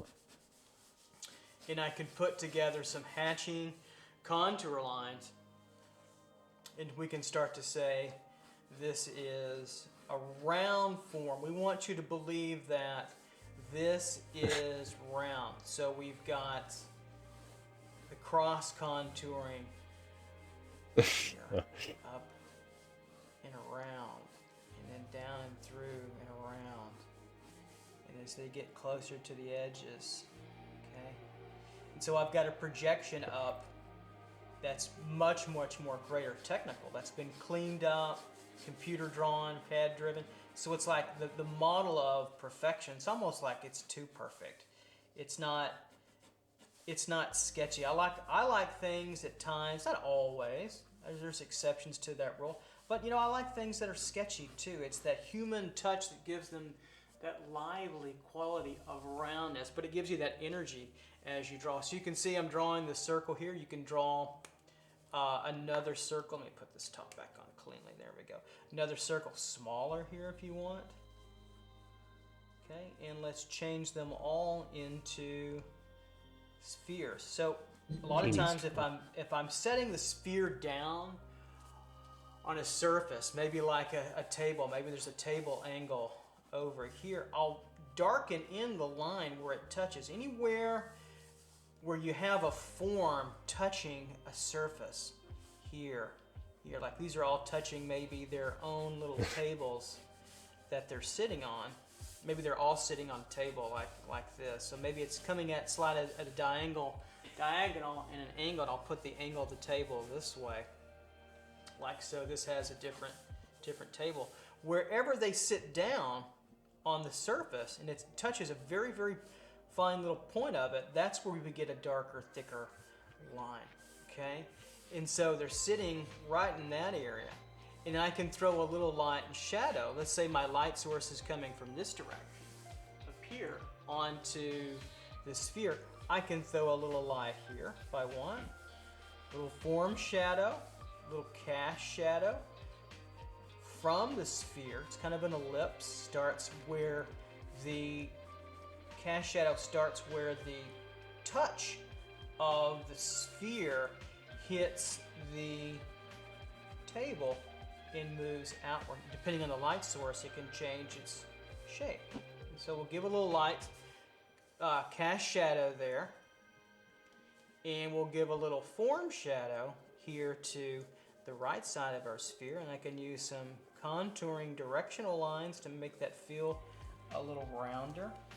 Okay, getting through here.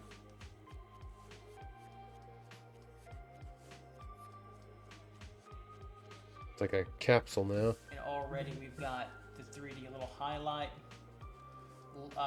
kind of area lift can be through there, and I can put a little bit of extra cross contouring line here to darken that and make a little core shadow out of that, and to sit that object down onto the surface of our imaginary white table. So here I'll put a cast shadow on the other side, and I'll say the light source will come in this direction. I'll use these arrows to say which way I want the light source to come. So that means that on our fishbowl, we might have a form shadow. So a form shadow is a shadow that is made by the actual light on the form itself, and it takes on the curvature of the natural form, or if it's block, it takes on a more angular form as well. But we'll get into that deeper in light and value. So I'll just shade down with some hatch lines, the form shadow. And I'm taking, great pains to kind of move, see how it moves down in this direction? It's a good sketching technique to keep them Shading shadows is the hard part here. Trying to say On a- that they're on a turning mouse. kind of in this way underneath, opposite a little bit, or in a different direction than these contour lines. Okay, these are cross contour lines. These are shaded hatching lines, but they also have, if I kept going, a cross contour feel in a different direction. And the reason why is that our ball, or our globe, it can be cross contoured from many different directions. It can be cross contoured right in this direction if we wanted. And I could even take it downward like so. And as we get closer to the middle, it just gets... But no, this doesn't make sense because I drew a shadow over here. No, I never like to. Technically, this could be, this line here could be straight. I always like to give it a little bit of a curve just to make it even more three-dimensional. Give you that quality of it. Or the tilt could be the axis. Yeah, it's definitely could be hard here, without if a you pen will. pressure, isn't it? So your cross-contouring lines could come in this direction. All points are valid, right, because of the 360-degree nature of the sphere itself when drawing the sphere. So it's like, oh my gosh, that's really technical. What you really want to make sure you're doing is changing the circle from the 2D to the three-dimensional, okay? You're drawing that 2D circle, boom, light, loose, fresh, keep it clean. Don't worry about if you're drawing and it looks like this in the beginning. It's like, whoa, what is that? That's kind of a beat up head. Don't worry about it. Adjust it. Draw light, loose. Don't worry about erasing in the beginning. Maybe you need to draw in pen or ballpoint pen. Don't worry about it. Make your mistakes. Make your 100 hours of mistakes. When I was in art school, in basic foundations design class, I had to take a newsprint pad of 100 sheets, and we had to put 2-inch lines across our paper all the way from left to right, okay? And then we had to put a perfect, or what we thought we were drawing, perfect circle on the bottom. It touches on the bottom. We had to leave, I forget how much space we had to leave in between, okay? And so we had to do that on the front side of the newsprint and on the back side of the newsprint. I don't know how many circles we had to draw on each side. I'm saying probably 40 or 50 times 2.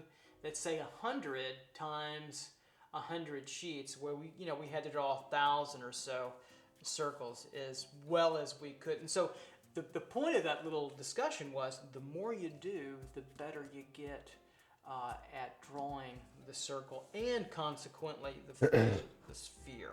Okay, so the ball, if I turned it around, let's say this way, so this is curving and going underneath, right? This is coming back towards us. My arrows try to tell us that story. You can see inside and coming back over. Feel that direction. And so a lot of times you'll see in cross contouring that it gets darker as it goes away, lighter. So if the light source was here, this would be a lighter area. Okay, you with me? And then it gets darker as it moves away. Logical. Maybe it gets dark Logical. right as it comes underneath, but right in through here, it gets so light that it's broken apart, or the line is broken apart and separated, that we don't even need a line anymore. We just let it break. And then it's so dark away from us that It's kind of fun. it gets a really thick line. And so it's the whole idea of this wonderful cross contouring, which can take this kind of approach to it. So if I came back across in this direction, maybe this would start to almost right here flatten out. Okay, and it could start the other way over here and come across and tell us that that's rounder. So, you know, the baseball, the basketball, even the football kind of shape, which gets into slight kind of a modified two cones, squished together, can tell us a story about their roundness by the type of lines that are carved onto the surface of the object. So, spatially, out in outer space, what's the most simple form we have in the universe? Well, it's the planets, right? So you have the big sun, and then you have Mercury, and you have Venus, and you have the Earth, Mars, right? And then all of a sudden Jupiter, and then Saturn, one of probably everybody's favorites with those great rings, tends to mimic that, and then Uranus, and then Neptune, Uranus, I forget. And then Uranus. Pluto, which I don't think is a planet anymore, which is sad. And then all the other objects out there, all the stars, the suns are rounded. So gravity pushes down on a form from 360 degrees and squashes that material into This looks very compressed strange ball. because it's not a perfect circle. 3D kind of ball. So the I'd have to refine roundness it down more. that you're getting helps by thinking in the round, but using cross contour, okay, and also light or shading or value, which is light and dark, right, and also edges, which we'll get into at a later time. So practice this component. Practice drawing the circle, okay, religiously, over and over again. And the more you do, you'll get faster. And what is the circle? The circle is a two-dimensional shaped product. Remember, it's flat across, flat. Okay, look at the difference between the crossed contouring and the hatching between these two. It tells you a very different story, doesn't it? Very different. And so we have the 2D, and then we move again to the three-dimensional. So we can break these apart. So I could break this apart into kind of a little eggshell type form up and through here. And so we could start to not draw the sphere anymore. We can draw its half. And that gives us a three-dimensional story. Like we shaved it, we cut it in half. So I'm drawing the ellipse, and I'm drawing the arc of the back part of the sphere right in through there. And then we can shave this, or shave it, both. I tend to think of it comes with them. Cross contour, hatching lines in through there, and all of a sudden we get a very three-dimensional looking half spherical kind of form based on what we saw here. So if I take this and go a little bit further, I can put some more shading here, which is called a core shadow, the darkest part of your shadow. We'll get deeper into that a little later. So I can make this darker. I'm trying to soften up this movement of light too, with a very scratchy, hatched, oriented kind of drawing utensil, right? Okay. Pulling that out. And then we could also come to see, here's kind of the polar top through here. Okay, there's north, I suppose. And we could see this back side now. If we come through and keep drawing right here, here's the fattest outer backside part right in through there. So the trick is, if you want to draw the figure well, or plants, or animals, or dragons, or whatever it is that you want to draw, you need to be able to feel them forward in 3D, but also feel intuitively their backs. And so see how I draw a very light line? This is a probing line. And then as I get more confident, I'll darken the that fishbowl one. shape is really I don't cool. want to go too dark since we're on the back side of that. So I could darken this up, the front side, more than the back, which is the back here, to help pull that forward to make this just a little bit darker to see. But now this line, in this line, in this line, in this line, are in the back of, and coming down through, like a globe. Latitude and longitude of a drawing in through there. And I'll take a little bit darker aspect of... It's so sketchy, but they make it look so well. You can start to see that that becomes even more of a 3D object as well. So let's pull our camera view out a little bit. In 3D. And let's do a few more spheres too as well. So you can begin to take the sphere and modify that into more egg forms. Okay? Egg. So why the egg form? Well, the egg form is an essential component. For instance, if you want to draw the palm or the hand, this whole area is kind of an egg. If you want to draw a calf or oval shapes of the head, the egg form is the concept is as close to the sphere as we can get. So pull out just a little bit more so you can see. You need eggs to And make let's draw faces. a few egg forms over here. So the shape of that egg form is like this. So we're drawing its 2D version. All about Okay, eggs. it's kind of like a cone. As a matter of fact, it's kind of a fatter version of the cone. And the cone is over here, right? Looks like a pear. Not even the cone even. We can go even further. Sorry, we can go to the triangle. The cone is three-dimensional. So there's the triangle. And then, of course, we have the 3D part of that, which is now the cone, of course. And what's the cone? The bottom of it is like our cylinder with the ellipse right in through there. So now we have the cone. So we can use this form, which is a very handy tool to use when we talk about the egg form. Okay? So there's the shape of it here. And now we can start to say, okay, egg form, a little bit more eggy, like a chicken egg sitting on a tabletop, which would be hard to balance, but you get the idea.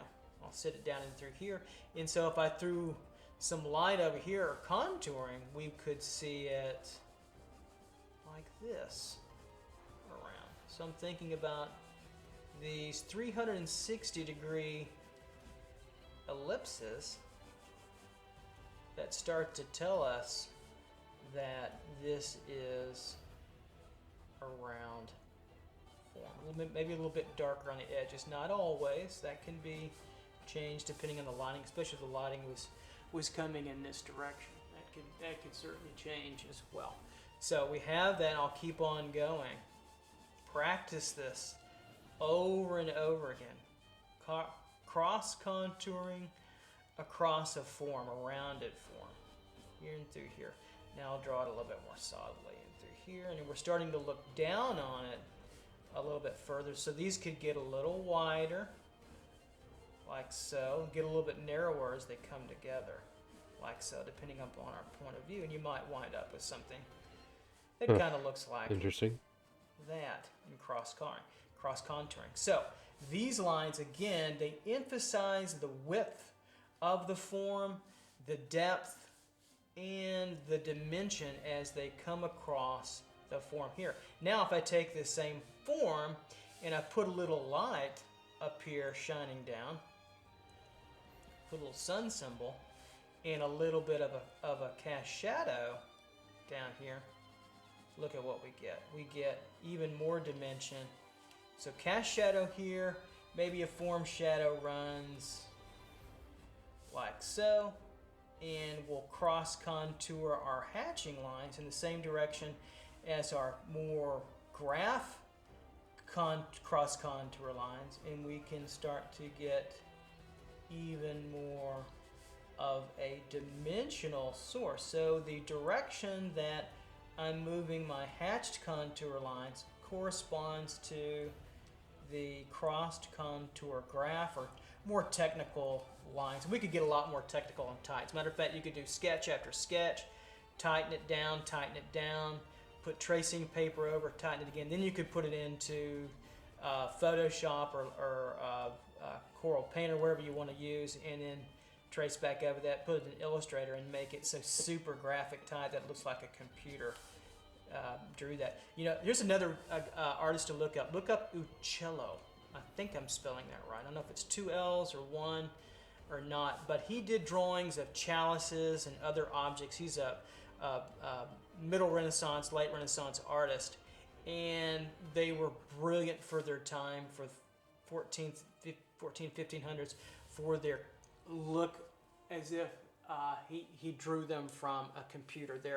They're outstanding. So Uccello, look at his work. So I could throw some lines in this direction, like so, and so you see again this connection between the direction of the contouring, which is cross hatched contour from the contour lines here, that gives you that rounded dimension in through here. So let's draw a couple of more egg forms. I'll sit it in this direction.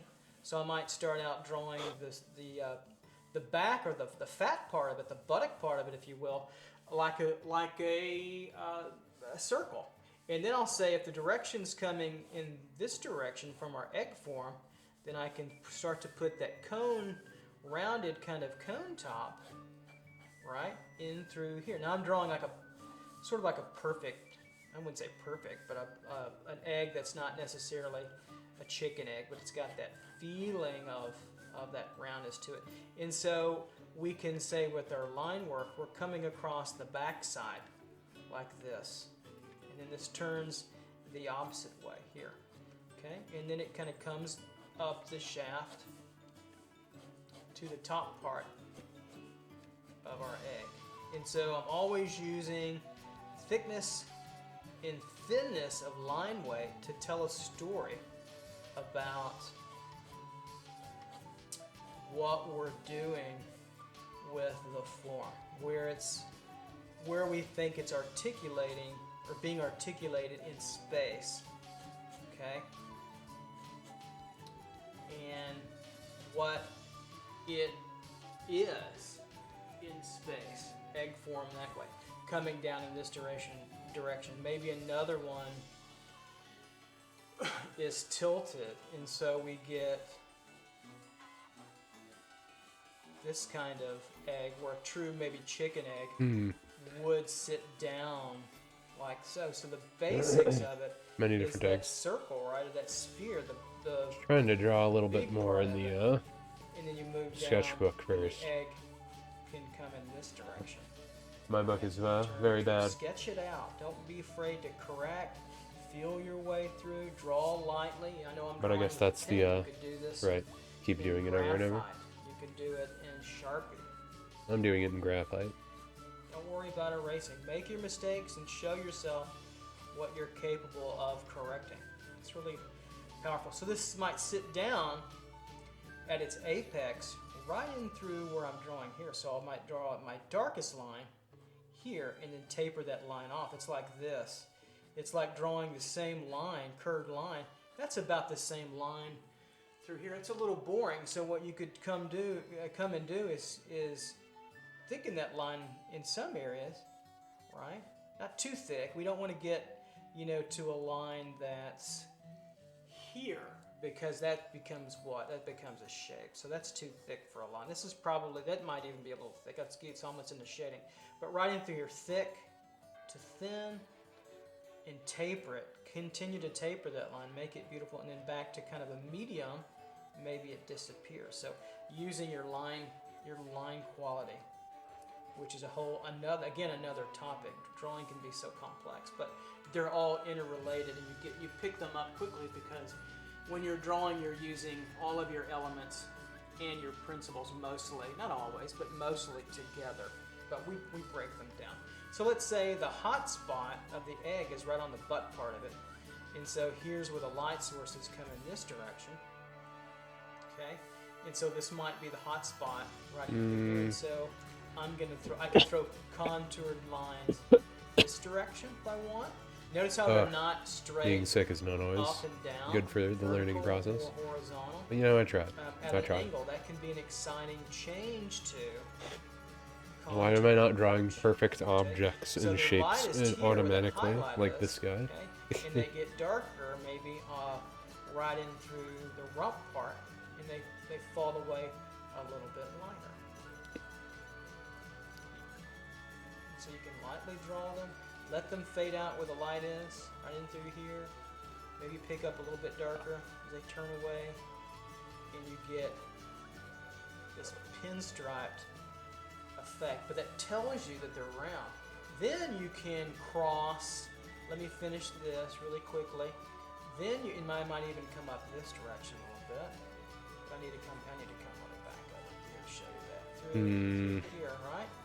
Then you can say, hey, I want to also in the same drawing emphasize this motion right across, and so this is turning and moving. That's good. Turning in this direction. So the arrow right in through here, arrow there, and so it's turning and through and coming back in that direction. Okay. Excuse me. And so that gives you even more 3D. So watch it. Let's communicate that in the same drawing. So this may come across and get at its fattest part right in through here where I've got the pin. Okay, and it's moving down and across like so. And then it can turn. Maybe it's going to stay fairly dark and over, and then it contours and falls back in through this direction. So I'm kind of giving some weight, direction, and dimension. A little bit thicker here, a little bit lighter. A lot of this maybe stuff a is little just darker stuff I to just give need to variety. hear We can about keep how they going do with it. that. Maybe I'll do here. Maybe this one's not Seeing quite as examples curved. helps for sure. It wants to get to this area, so it would start to perhaps do something like this, right? And so we get to this coming back around, kind of like almost a cylinder in through this direction. And so when you're drawing objects and forms, say if you're drawing apples and oranges and cucumbers, and rolls and buns, and you might have meat on there, maybe you have French fries, or you have steak on there, or whatever, you're going to be trying to figure out which object, which conception I want to use in my drawing. Is it a sphere? Is it a cube? Or is it a cylinder? And you'll base your mental concept off of that, even though you might be drawing more of what the object looks like. But somewhere in your mind, you need to have going. You need to have going the idea that what you're drawing is also can also be conceived as a very, very simple kind of concept. So I could even go this direction, or I could come back in that direction. too as well. So lots of powerful things you can do with cross contouring. And so I can make this like a polar here area and cut a hole out there if I wanted. So there's another possibility. Lots of possibilities when drawing. And so again, that's the egg form. So you start out from kind of a circle and you say, okay, which direction from that circle do I want to go? Do I want to go up? Do I want to go this way, that way, that way? You have 360 degrees of options to go from, and say maybe I want to go back. Maybe I want to go out. Let's see, space out with the camera this direction, so I can go here and kind of base it off maybe this arrow direction. It doesn't have to be that technical, but I just want to give you the idea, and then I can start to shape this egg in this direction, kind of like that, and you get the idea. And then you have your contouring. So if the light source maybe came up here, I could throw some shadow down on the opposite side. So the light's going to be one area. In your shadow tone, you probably know this if you have some experience, your shadow tone is going to be on its direct opposite. And we went from 2D to 3-dimensionality. Okay? All right, so that is some basic constructs of the sphere, going from the two-dimensional, the circle. Draw that circle. Okay? Move that arm around. Move it around. Get a feel for where you want to put it. Get a feel for where you want to place it. Draw it in different sizes. Draw it in different scales. Okay? You can't draw it in different directions. Why? Because it's a shape. So take that 2D form, practice the heck out of it, draw it lightly, correct it down. So if you started out drawing it like this, don't fret. Oh goodness, right? Uh-oh. No, it's okay. Come back. Come back over it. No, my circles will always be bad. Tighten it up. Once you get it situated, darken it in a little, go darker, and your mistake lines won't show through. So correct your mistakes, not by obsessively erasing. That's why I wanted to do these in pen. The next one I'll probably do in ballpoint pen. I'll do the last one in Sharpie. I'd prefer you, in YouTube land you can do whatever you want, but my students for sure, I want you to get in the habit of correcting your drawings so we can see your corrections. Just see where you're learning, you're making your mistakes, and you're growing. So if you can do that in YouTube land, hey, go for it. And then turn these into spheres, 3D. Throw light on them if you want, like this one, or throw cross contour globe lines, okay, if you will, and make them into the beautiful 3D conceptions that they are, okay? So when you're drawing those circles, draw lightly. Make sure you're trying to make all those pie charts equal, all right? Okay. So now what I want to do is I want to go on to the idea of the cube, the square to the cube and to the rectangular cube. Don't be thrown off by the rectangular cylinder. Okay, let's move on to that form, and now we'll draw those with a ballpoint pen.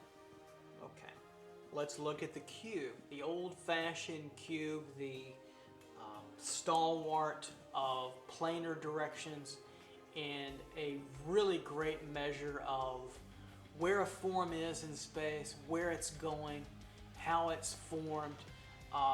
The cube, fantastic form, one of my favorite forms to use, even more so than the cylinder and the sphere. So I'm drawing with a ballpoint pen, and I may throw in some ruler usage with the triangle here. I love using the triangle. Why? Because it's a hard edge like a ruler, it's light, and then whoops, you can also see through it, which I like to, so you know where your drawing is. All right, so we have now the cube, okay? And again, it's based off of very dimensional, or excuse me, lack of dimension, the 2D of the square, okay? And the square, or in this case, the rectangular square, it means it's, you know, it's not, all sides aren't equal, is, or kind of goes like so. You already know this. I'm going to start sketching this out. One thing to start getting in the habit of is start lightly sketching out your line where you want it, if you can. Okay, you can do a hardcore kind of contour too. That works too if you want. And I get a line going, and then I tighten and darken that line up. So I've got a probing line, right? And I'll probe here, rectangular square, squarish form, really just a rectangle. And so I'll probe it out, and then I'll get darker with it. Then you could come over, and if you want, take your hard edge, okay, and boom, clean that up if you want. Okay, drawing squares. I mean, you did this in grade school, unless you're in grade school now and you're watching, which that would be a great thing. And so you're tightening up those lines. And so the trick for now, and really just quickly now, is that these are 90-degree angles, okay, in that they're nice and perpendicular. Okay, they're nice and perpendicular. They make that 90-degree angle there and there. That doesn't always have to be the case, but you get that. And so quickly, we're basing cubes off of this very simple two-dimensional concept. Okay? And then we can start to get, I think, a lot more jazzy with this. So we can start out, let's sketch out some more cubes here. And we can start to say, okay, we've got this against that. Okay, nice and light sketch. Don't worry about making a mistake. If your line's out here, your line's over here are kind of wappy-jawed, go back and correct it. I'm keeping a very light touch with my pen. I'm holding it very lightly. I'm holding it in a writing style like I did the sphere lecture. Very lightly, and then when I have a good feel for where it's forming, then I get a little bit and draw a little bit darker. Then we can come across and say, because you can see through it. okay, I can use my ruled line. What I'd prefer you to do, all students out there, is to not sketch directly with the ruler. Okay, so here, freehand this out. Yeah, don't sketch directly with it. Don't do it. Then later on you can I don't know why I decided to draw a bottle, but I was just thinking about, you know, old art classes. Please don't shortcut yourself. Be kind to yourself. So you're darkening the side of the line, so it looks like you can still grab that bottle, that see-through bottle, and pick it up. From now on, you'll be glad you did. So let's turn this square into a cube, and we're going to look as if we're looking on top of it. It would look nicer if I could, like, actually And so I've got a line coming here. I've got a line put coming here. proper pressure Now, I'm not on, really make the talking shadows look better about and stuff. But perspective in this lesson, although I'm using it. I don't want to talk about it yet because it's its own little, not little. It's its own beefy discussion. DP perspective Topic. And so I'm bringing this line over, which is parallel to this line, right, into this line. You see that? These are the exact same, not necessarily length, these are, but this necessarily isn't. But they're the same horizontality. These lines here of the cube are your depth lines. That means where you're going back in space. That gives you not depth, but depth, deep dimensionality. Deepness, or what's another word we've been using? 3D. Now the vertical here, see I'm bringing this down. Now if I drew it over here, that's not correct. It's got to be vertical. So this line equals this line in terms of its angle, which also equals this line. See how that lines up nicely? Right to that base of the cube, right in through here.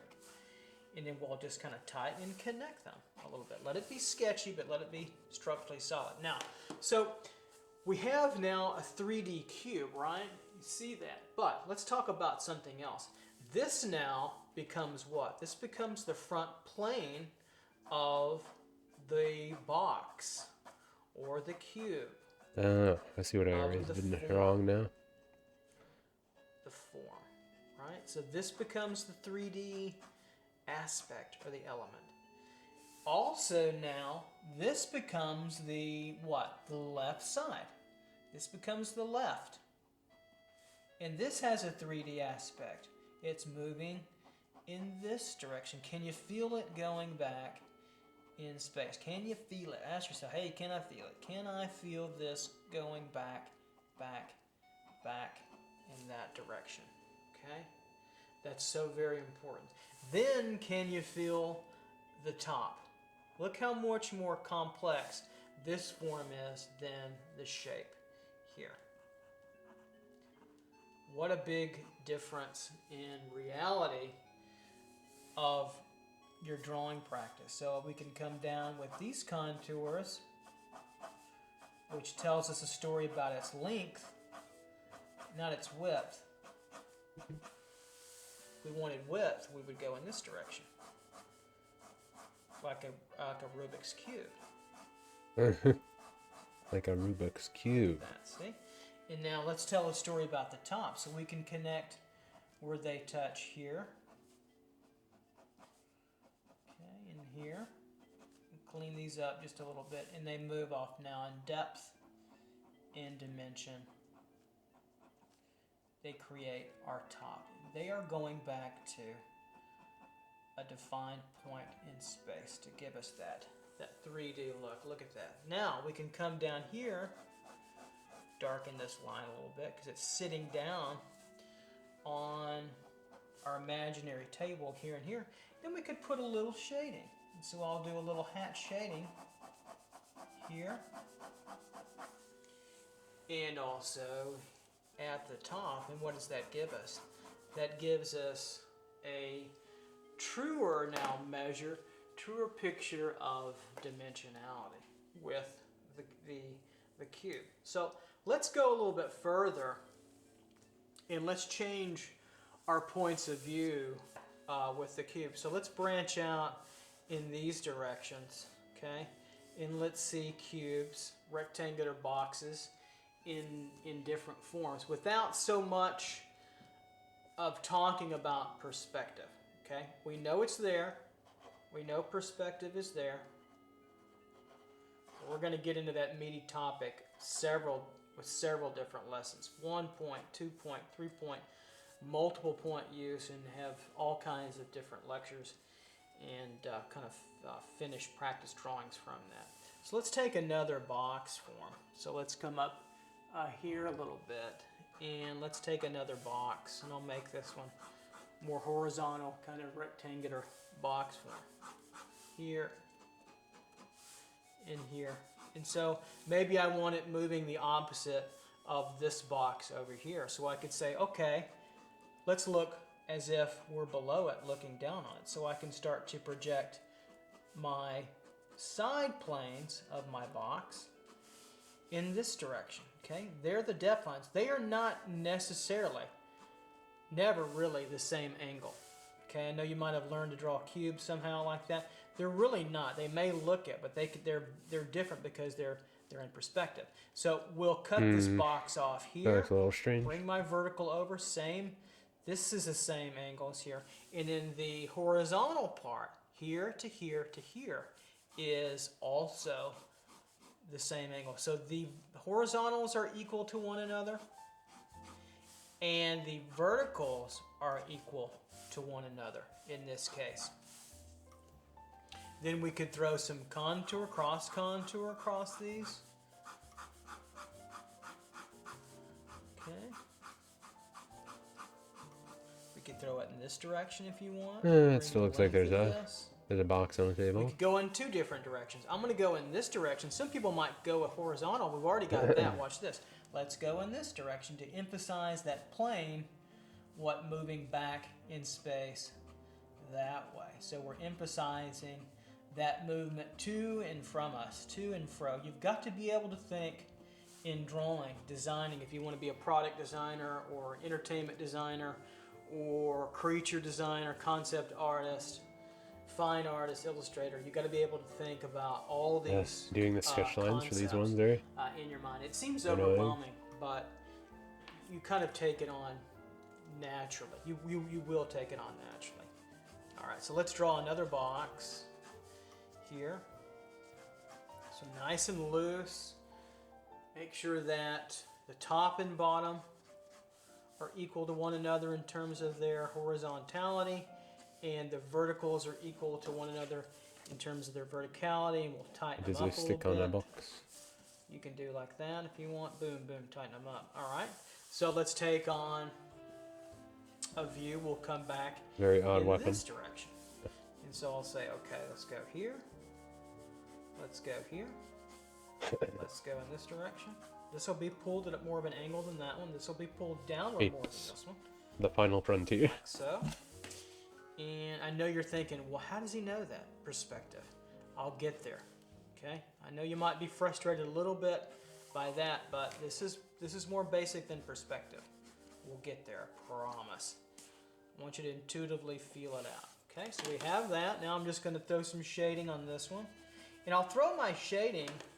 There's another trick I'll show as I'm throwing my shading. I'll throw my shading in the direction of the angles that are coming down. You don't want to do it the opposite way. You could, but that breaks up the effect of the flow. And then I'll also abut my ruler against that edge I want to keep it nice and tight. And see how fast you can go? You can be loose and sketchy. See it hit that edge? And look at that. Keeps that edge It makes me clean. excited Watch this side. to try And then using for it. this one, I'll emphasize the movement, the L-shaped movement this way, right? Okay, so I'll come and I'll cross contour hatching into the edge, but here I'll go a little bit darker and darker where they come together even, and boom, I've got another plane going here of my box. Okay, so we're drawing boxes, and they're 1-point boxes. What does that mean? Well, that means that this front plane of our box is always parallel to us. It looks very flat. We're going to get out of that in a moment. But the one thing I want to show you too, as we move on down in this direction, is that boxes, cubes are not always, probably more so often than not just standing straight up. What about if they're tilted? Well, remember our right angle, our 90 degrees, we want to keep that. But we want to tilt the box. So we want to start doing this. Come back over here and see this. We want to start doing this where they're tilted, but they're still at that right angle of 90 degrees, right? That's a tilted square. It's taken off the verticality and the true horizontality here and here, and now it's at a diagonal. So let's do that. Let's start maybe with, I'm just going to sketch it out. Sketch it out here. And sketch it out here, right? 90 degrees, right in through there. And then we'll come back over here, 90 degrees. And back over here, right? 90 degrees. 90 degrees in all angles. And if you want to tighten it up with your ruler, go boom, there, boom, there, there. Come back and kind of connect them and keep it sketchy, but see how it tightens it up a little bit? And now we can go in several different directions. If you wanted to show this plane and this plane, we would come up this way. If we wanted to show this plane and this plane, we could come out this way. If we wanted to show this plane and this one, we could come out there. Okay? What we can't show is every plane in every direction. You're really going to get, most of the time, 2 or 3 planes going. Okay? I've shown you mostly 3 here. Okay, let me quickly show you 2, so make sure that you're... Oh, wait a minute, how come it's not 3? Well, watch this. So we show this. How come it's not all Among Us? Against that. I don't understand. How many planes do we see? Here's our table we're sitting on. I'll show It you. is not all just Among Us? We only see 2, the front plane, right? And then the side plane to the left. So that's only 2. So you're going to see only 2. Where is it? All right, so let's pull back our planes in this direction. Let's go back in this direction. So I could say, okay, I'll lightly sketch. I want this one to go that way. Now, if I come in this direction, that's only going to show me 2. So I've got to come out here a little bit to take this one into account there. like so. Okay, so I'm going to lightly sketch that out, and then I'm going to say, let's come back and clean it up. Now I can say, in terms of my parallelness, this is parallel to that, that's parallel to that. This now is parallel to this back line here. And there's my depth line here, a plane change there. And now this I'll bring down. You don't want to draw out. The tendency sometimes is to draw fatter here. Look how that's wappy jawed, okay? Meaning it's distended. It's not correct. And so now I want to bring that line down. It's not true vertical, it's at an angle right to there. They're parallel. So if I clean that up, look at that. And so we get a very now slight view of our box on this left side. Do you see that? So we've got this moving Oh boy. in this direction. I mean, this Then it definitely changes shows you planes right here where that strong line is. how And things what does it do? move. It moves back. It makes in sense. This direction. It's nice to see examples with it. Okay, so I'll put an arrow. I'm not sure how much of it would apply for what I can do right now, but it's good to look over, right?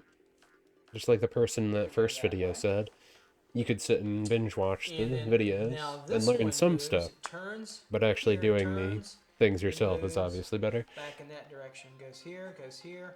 But and that's then why we're as it hits doodling. this line, it We're turns, doodling, and it moves and it goes trying to back. show our creative That direction. abilities. Here, here, here, and there.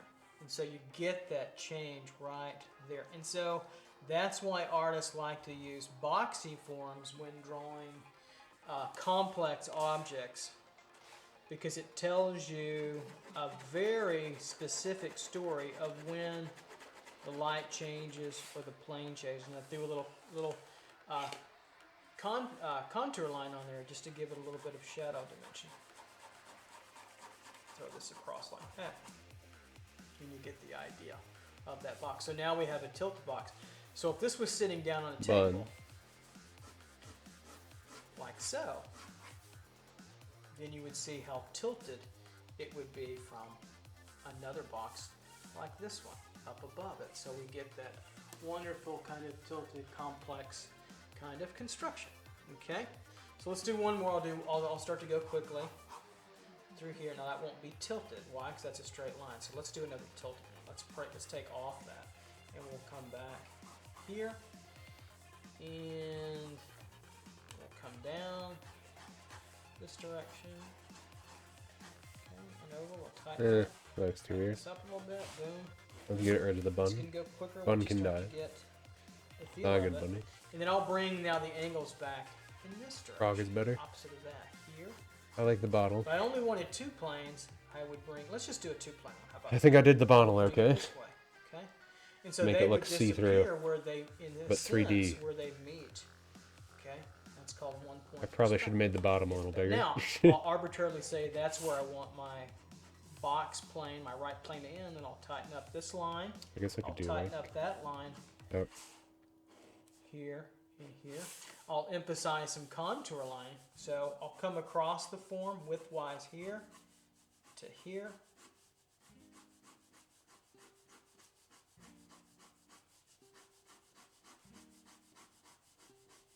And then I'll start to move down where they change planes, and I'm hitting right for that dot every time. Okay? Right there. So that tells you, look at that dimension that I start to get with the box form. And now we get two planes, right? And we've Yeah, seen that looks a bit mostly better. three planes. Looks like it We've needed seen to be a three little planes fatter. there, 3 planes there, 2 there. 0 planes, right? Why? Because we have a shape, and then 3 and planes. then we can do here something as well. like All right, let's move on a little bit. Of course, this is tilted. This is, again, kind of the same tilt, just a different... Notice our viewpoint's different. Why? Because we see where our viewpoint's in here with these 2 boxes, because we're seeing the inside of the right side, even because the boxes push over to the left, and we're seeing the inside of this plane on the left side. Why? Because the box is pushed over to the right. So point of view, I'll just put POV up here. hopefully you can see it. Let me put it down a little bit lower. Point of view, there you go, is important, and we'll get into that even further because it tells you where your viewpoint, your relationship of your That actually is kind of neat. eye level is to the form itself and what Now it kind of looks what like it clear has planes that you're going a to liquid be, inside of it, seeing into the tilted future. slightly to the side or something. Little shading on this plane here. So Kind of like that. let's go on now to some 2.4. And the big difference here as we move over is that the 2-point box is got the movement now of depth and dimension now in two different directions, meaning that we see that corner of our box, not the front plane anymore, but this front corner first. I always kind of draw that front corner first, but I don't necessarily have to. I could come over here and do this if I wanted, right? I could do that. I could actually draw it last here and to there, and then draw it. So I don't want you to think that it's so procedurally driven that it's got to be a step by step. Remember that what I said earlier, be careful of people who say how to draw this or how to draw that. There are many different ways, and I'm giving you constructive methodologies to help you figure out through your own learning and your own self-learning and pacing that there are many different methodologies. Be careful of style of an artist. Find out the construction of the artist. The intent, the ideas, more so than the style. All right, so let's finish out the bottom, which moves back in space this way. So these aren't parallel, but they're in a depth projection of space and movement. This is not parallel. These are, the verticals are now true vertical still. That changes for now in this drawing. See how they're true vertical. I'll tighten them up so you can see that. So they are truly parallel to one another. Yeah, well, they're There, using a ruler. and also there. They are I'm not using a parallel ruler. to one another. Which is funny because I could use a We ruler, can throw but on a little shading. I can do this kind for of right now we're across. just trying to get Show that concepts across. contour and give it even more Get an idea of what we're dimensions, doing. diagonal there, and if the light source is coming more in this direction, I can give this side a little bit more of a shading tonality. I can vary that. Maybe there's reflected light, so I can leave a little bit open, then I can get darker down towards the ending corners in there if I want. It gives it an understanding of kind of light skipping across the surface. And this can be the lightest side. I'll put just a little bit of value through here. Notice we have 1, 2, 3 planes. We have 1, 2, 3 step, what I also call shading. A lighter side, 1, maybe a medium side, 2, and then a heavier side, 3. I need to go maybe a little bit darker to illustrate that point a little more cleanly. So I'll go back and give this more contouring, shading, so you can see this. So 1, 2, 3 step shading. 1, 2, 3 planes. 1, 2, 3. Right, and so now look at the difference between the aspect, our drawing aspect of this view of the cube against this view of the cube. What's the difference? The difference is a front plane view, parallel to us. All sides are parallel. 2 are parallel. The verticals are parallel. The horizontals are parallel. And here we have change of plane dimension here. Boom. And then once we hit this surface, stops, and then it wants to go back in space that way. Same thing here. It wants to go up or down, depending upon your viewpoint, and then it stops and says, come back this way. Okay, and it keeps wanting, and then if it goes underneath, it comes back and it goes up and over and goes back vertical again, but on the back side. Okay, so what that looks like in its six-sidedness is this, if we could see through it. Okay, stay with me. So I'll draw it quick here, as if we don't see through it here and here, correct? But then we have this back side, so I'll try to draw it even lighter here to there. right? Here's where it connects right there, and then it comes down through there. So now we have a 6-sided cube. So don't get confused by these little triangular stars. I want you to see this dimension. This is the left plane. Here, I'll darken it in so you can see it. Left plane, right plane,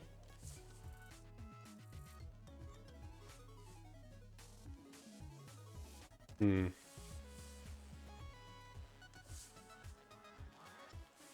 then bottom plane here.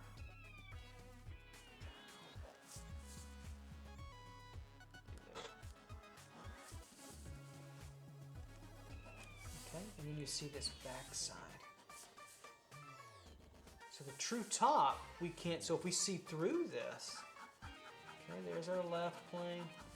Our right plane, I'll give the direction of the flow with the shading. And then our bottom plane here. So where's our true top? Our true top, we're having to see through it, you see here. Okay, use your X-ray vision, Wonder Woman, whoever. And so we see the top. Here's the top way up there underneath, looking through. Here's your bottom we can see clearly. But what about this right plane? On the back side, we have to see through it. It's over there. Same thing with this left plane. It's back over there. So looking at it from its true 6-sided, 3-dimensional self. So again, you have to take a very true measure of what's going on in its complete 3-dimensional aspect. Let's do that again. Let's take a little bit more simple view. Let's take a cube now where we're looking on top of it. A little bit more simple aspect. And let me see if I can illustrate for you this concept better. It's kind of like this, but we're going to be looking at the top of it. And so, again, remember when I said I drew the front plane? Not always. Let me draw the top first. You can draw it from many different aspects. Sketch this out. Draw, make your mistakes, draw a whole lot, sketch constantly, and this will pay off for you no matter how you want to use drawing. So let's bring down our verticals here. Vertical here, nice and light and loose. Notice sometimes I'll make one line, I'll make another line come next to it and bring those lines together. And then let's bring our bottom depth this way, moving in this direction, and let's bring our left depth. Now remember, we're going back in space, so it can't be straight across. So I can't make that line. I Can't be straight. I think we can all add that one. There. There we go. Let's tighten this up a little bit. Here and here. I'm going to change this angle up a little bit. Why? Instinct tells me that's wasn't quite accurate. So we'll tighten this up. Okay. So now we're going to draw the inside. We're going to draw the guts of the cube. Now what we're really doing is saying that it's going to be truly transparent. It's as if it's made out of glass. Okay. Or transparent. I'll just put transparent there so we'll see that. How do we do that? Oh, let's take this angle. This is my guide. Is this going back in space without getting too perspective technical? There's my guide right there. So now I can say, okay, here's my guide here. It feels pretty good. They almost would feel parallel. Might be a little bit more flat since it's got a longer way to go. Now we can start to bring down, a true vertical. I don't have to think as hard. I just have to know that's a true vertical. And where that meets, it lines up right there where those two lines technically meet. Then I can say, well, this is kind of nice. That means that all I have to do is line up this point to that point. But what I'm really saying is that this whole movement feels like it's going back in that direction, correct? There's my little arrow there. Always like to draw arrows that tell students, hey, that's going in that direction. So then let's clean this up a little bit. You always want to keep your back lines lighter. Why? Because they're distant. So if I drew these two lines, which one is a lighter line? If I draw this line freehand, which one can you see better? Which one comes forward and which one recedes? Even though they're on the same plane, the darker, thicker lines. So darker, thicker lines come forward, lighter, thinner lines proceed in space. So watch this. Here, here, here. Now I'm using size dimension, but also thickness relationships. So you can see that to make that fade away. Okay. Making a So let's strengthen making up, the same tighten up kind of these thing with lines them, here but just making it a to little. here. Don't worry about that line there. That's okay. Where it's just a sketch. I'm correcting. Up your sketch here to here. Oh no, Here to there. the problem with using a mouse. Go.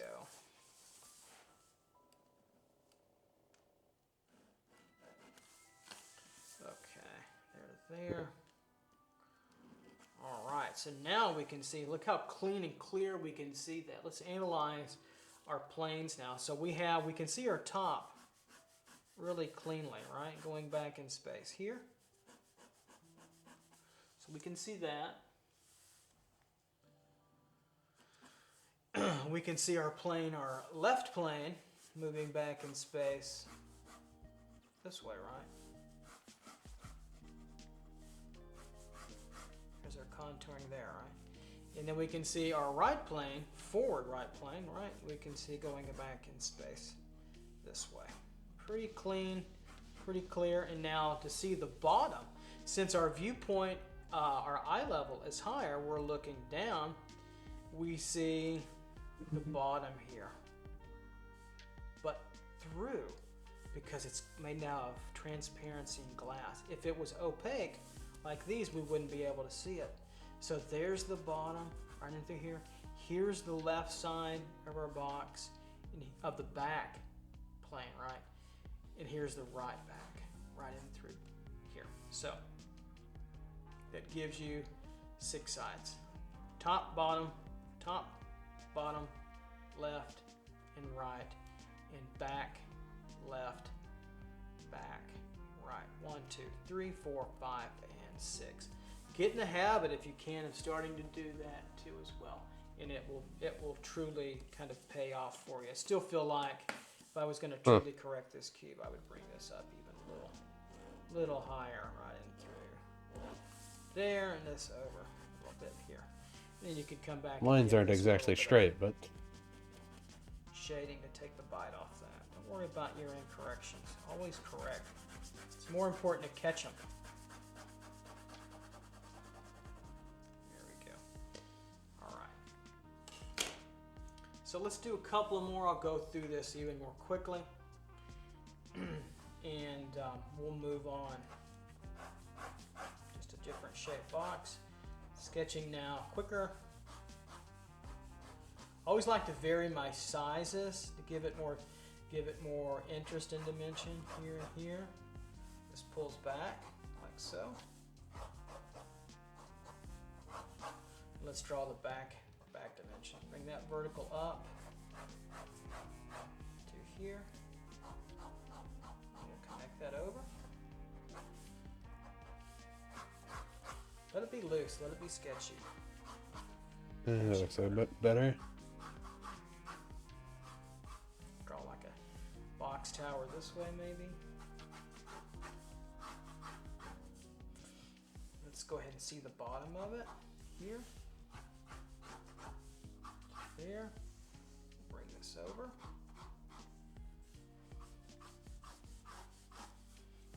Through down there. This direction. I can come back and tighten this up. So look how much of the bottom that we see in this viewpoint. Here, there, to there, on over to there, through down, go a little bit lower.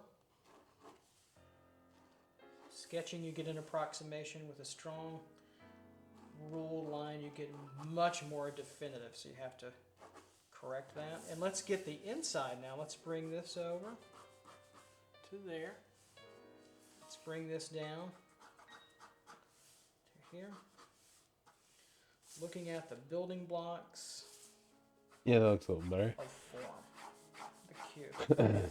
One of my favorites because it tells us so much about the true direction I like that cube. That's a pretty of good cube. planes and light. Although box. Too much boxing Whatever. and things don't look natural, real. So they have their limitations.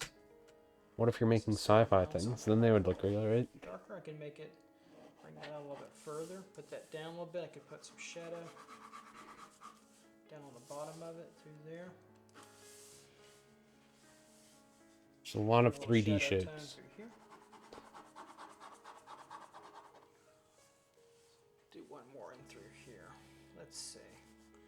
Maybe I'll draw some depth first, just to change the direction dimension here. Oops.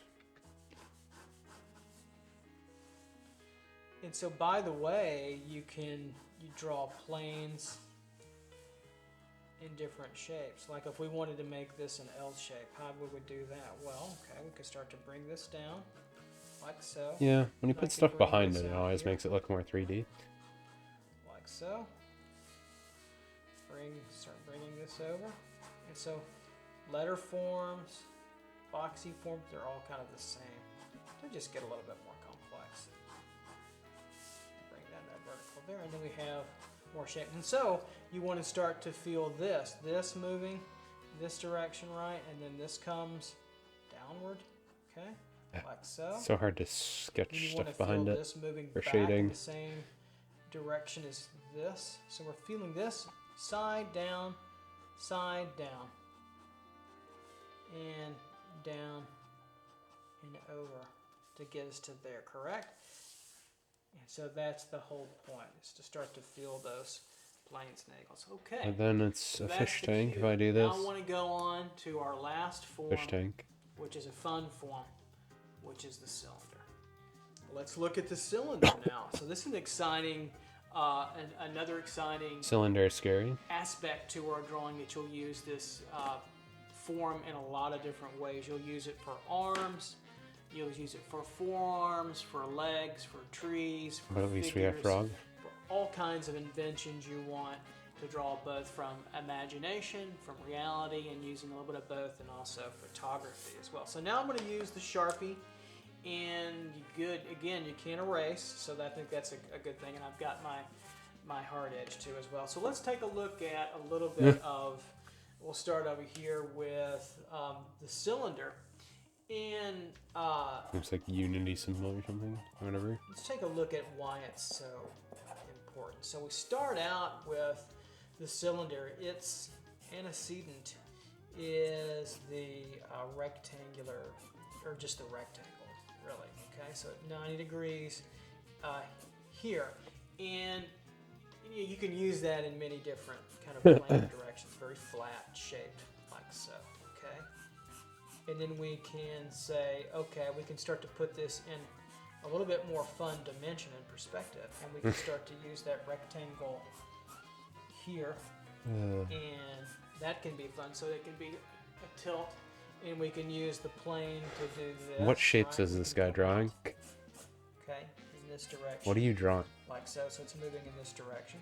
You're just We making can random do shapes. that, so it even gets even more fun, and we can say, all right, so maybe I'll draw the front tip first. We can pull that back this way, and we can pull that back this way, and we've got that. Maybe I'll tighten that up just a little bit. So you can Making a see whole bunch here. of polygons and trapezoids and Get through here vertical there. Well, not quite a vertical. We'll make it tilted Ugh, as well. I hate the And sound so of the we Sharpie get against this the paper. direction. We know it's coming in this direction, the rectangle. It also has a vector direction that way. So we get here, you see that, and you also get it here as well. Now, we can make cubes out of that. We've done that already, but now we want to explore also the concept of, so we have the cylinder. Make sure you can see, I can see that rectangle, the cylinder, and then now the ellipse. And so that gives us our next added dimension to our drawing practice. The ellipse is a disc, okay? It's a disc, and it's essentially a circle that is starting to be looked at not from its true flat perspective. So if we drew a circle here, okay, and we said, all right, here's our circle. Our nice sketched out circle.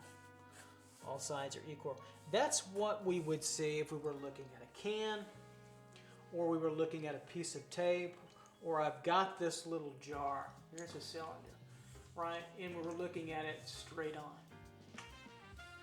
Probably see it where it's almost a true circle. Looking at it straight on.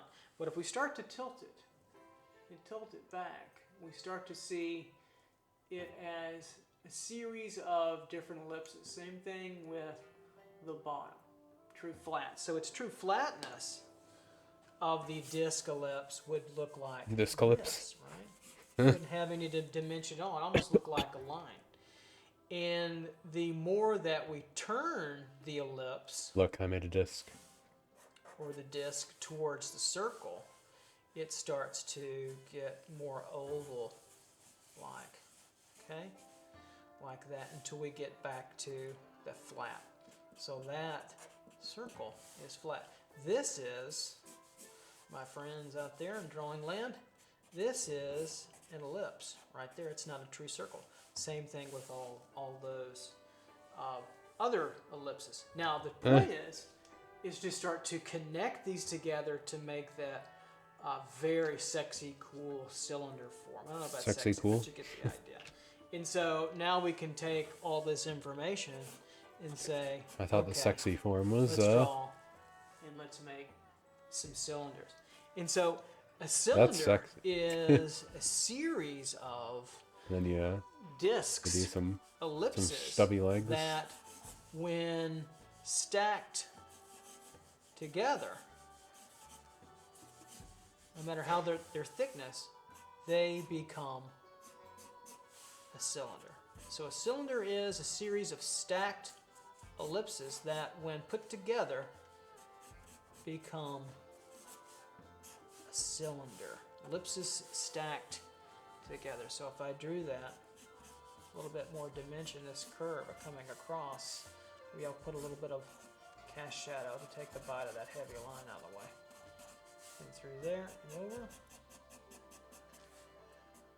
we get that feeling. Now, the next thing is to forget about the stacked ellipses, okay, and just draw the cylinder. So let's take now an ellipse, fairly flat ellipse. So the flatter they are, okay, the closer they are to our true eye level, where they disappear. The rounder, full rounder they are, the closer they are looking straight down on. So we're pretty flat over here. So let's take and make a cylinder. Bring down our verticals, true vertical, 90 degrees, right? Back over here. And sometimes what I like to do is teach my students is, and this takes a lighter touch with a Sharpie, is to bring a straight line across, because you know that the curve's not going to be. So you have something to gauge off of it. Then I bring my ellipse over, start to sketch it out, and then darken it and tighten it up a little bit.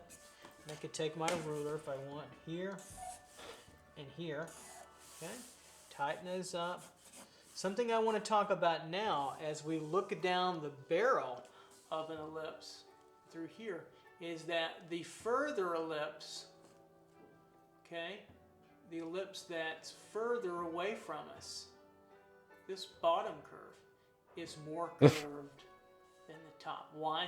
It's further away, so it's going to be flatter and get closer to the circle. So see how this curve is got more of a curve than that one, okay?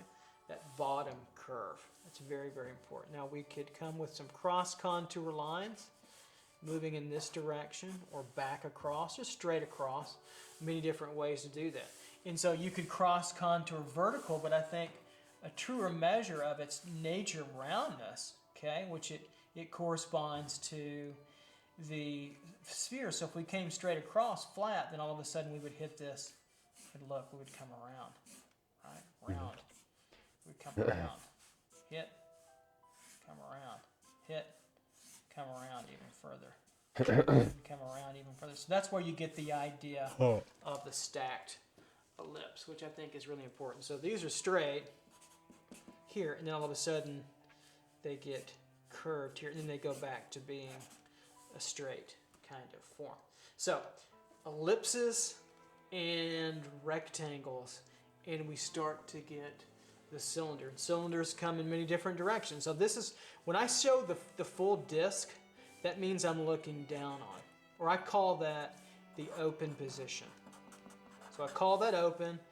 We're seeing through as if the cylinder were glass, and so I call this area the closed position. Open and closed. What if we reversed it? What would that say? Well, what that would say was the can is above us. So let's draw an ellipse here, curve, and then let's put our verticals downward for now, over here.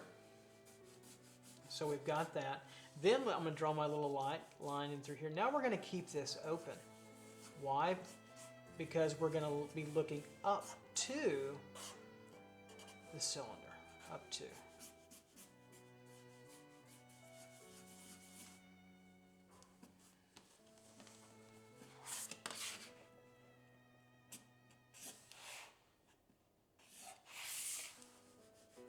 Right in through there. So we've got a darker, thicker line in through here. Now, I like to, when I draw my cylinders, I like to give the plane change illustration at an angle, just to play off of that sliced kind of quality, like we took a knife and we cut the sausage off a little bit like that. And so what's happening is we have a straight coming through here, and then we get the arch, the curve, right? And then we come back over. So we have the curve in through here. And yep, you guessed it, since this is further away, since our viewpoint's here, this actually could be a little rounder in through here. So plus, right, even though this is closed, this is a more curved ellipse here than this one, even though that one's open. So the idea of your eye position is very important, or your point of view. I feel like there's some progress here. There's some progress. Here we're from below, right? Here we're from above, where you see the open and closed. Now let's take a couple of aspects like this. We've already taken this vertical cylinder. Let's take the what I'll say the cans laying down approach. You know, you could take this idea of drawing the cylinder, and you could say, okay, I'm going to draw it as a rectangle first. Totally. Draw your rectangle out first, like that. Okay, sketch your rectangle out. Then you got to figure which side are we seeing more of. I'm going to say that we're seeing this area more open, just slightly, in this area more closed. Okay? That means this side's going to be like this, it's closed. So there's my ellipse, right, like that. But the trick here with this one, since it's straight on, the ellipse is, I'm going to keep this one slightly open, but there won't be any more plus or minus curve. Why? Because we're really seeing it from about the same vantage point, even though I'm going to open this one up slightly. So sometimes I'll start these curves here. This straight line tells me where the true center is, and I can curve slightly here. You just want your curve just to touch on the edge. Curve in through here. You never want it to end straight like that. You never want your cylinders to end kind of end with an angle, because they don't. Take a look at a can, a jar, whatever you have, and you'll find this. So I'll bring this over like so, and then let's close our ends end to end here tighter. I'm going to make this line a little darker and heavier than the top. Why? Because it's sitting down here. So I'll even put a little darker line, maybe make a little shadow here like so, and then we'll throw a little shadow tone like that. Then I'm going to put a little line here for a form shadow, which means that the light's coming from out here shining down on. I'm just going to put an arrow. It's hard to show you that. I'm drawing with an arrow like that. There's our light source. Okay. That means that we could get a cross contour like so. I'll vary these. Cross contour. We could cross contour downwards. Cross contour downwards. Cross contour. And now we'll make this kind of a form shadow, and I'll bring this over like so.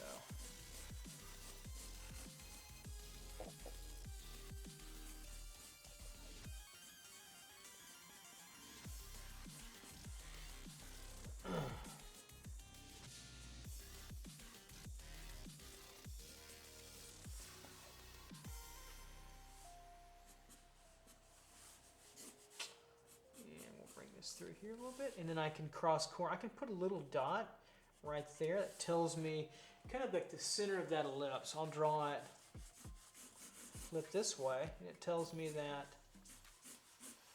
my little crosshair lines do that. And there's where my true center is. And so I could say, okay, this is moving in that direction if I want. Because really, we can be moving with a true circle, right? Here, coming through. There, we can be moving in this direction or this direction, which gives us our all pies are equal, all pie slices are equal, but that doesn't say everything.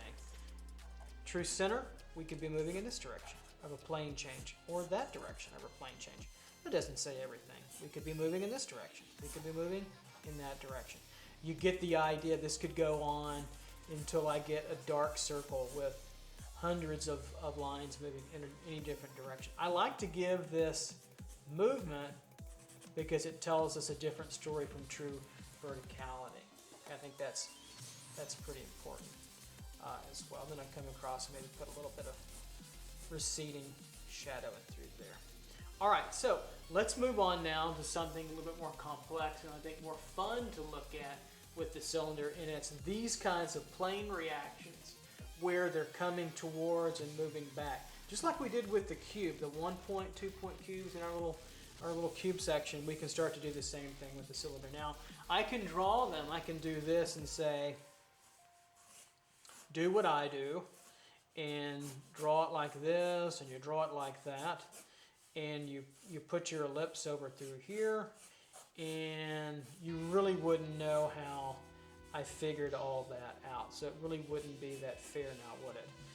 I don't think so. Let's talk a little bit, slow it down a little bit, and show you how I got that cylinder to turn down on its side. This line's pretty telling, okay? And I'll show you why. There's your rectangle right there. So let's go over here a little bit, and you can start out with a rectangular kind of form. So we'll tilt the cylinder, if that's even possible, this way, and we'll move it out this direction. We'll freehand it first, move it out this Cylinder direction. hard. And then we'll clean it up this way. So this has a depth, a plane dimension like a box. Rectangle. Okay, there we go. So it's moving back this way and also out towards us this way, right? So I can take that and then I can put a little vertical line in this true center, which is here if I want, and say, okay, here's the start of my ellipse. Here's the height. It moves down. Look at that, I'm curving over. Nice rounded curve, more open here than it would be in the back. We're seeing more of its dimension. So if I continue on, I've got to have a light touch, kind of right in through there, right? You see that? So same thing now coming over here. We'll keep it just slightly, perceptually a little flatter. We'll open this through. Move my arm, keep that nice and light. And then we'll tighten up our cylinder here, It's tighten like, up our cylinder there. not the best so we start wheels, to move but- our cylinder out, right? In Man, I hate that sound. this direction. And so we started with that plane of a rectangle. You get so good at it, you don't need it anymore, but it's when you need it that you use it, and don't be afraid to use it. So I can move up, and there's the true vertical there of the center, back and forth. So we're taking a measure of using the cube in some respects to help us with our cylinder positions. Let's do some more. Let's do one going in this direction. Okay, so we can sketch out our rectangle first. Make it a little bit longer if we want. Through here. Now let's sketch it just freehand. Okay, back curve. Like so. Correct it up as you need. Sometimes I'll start here and get a feel for it. I'll kind of sketch my way through it. Feel the width of it.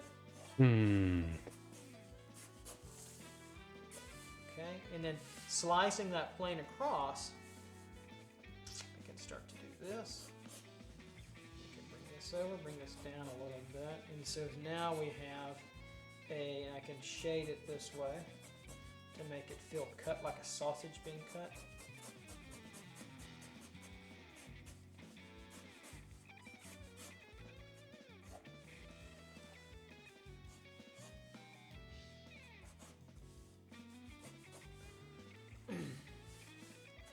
get that three-dimensional effect. And all of this is doing two things. It's moving in this direction, the cylinder, right?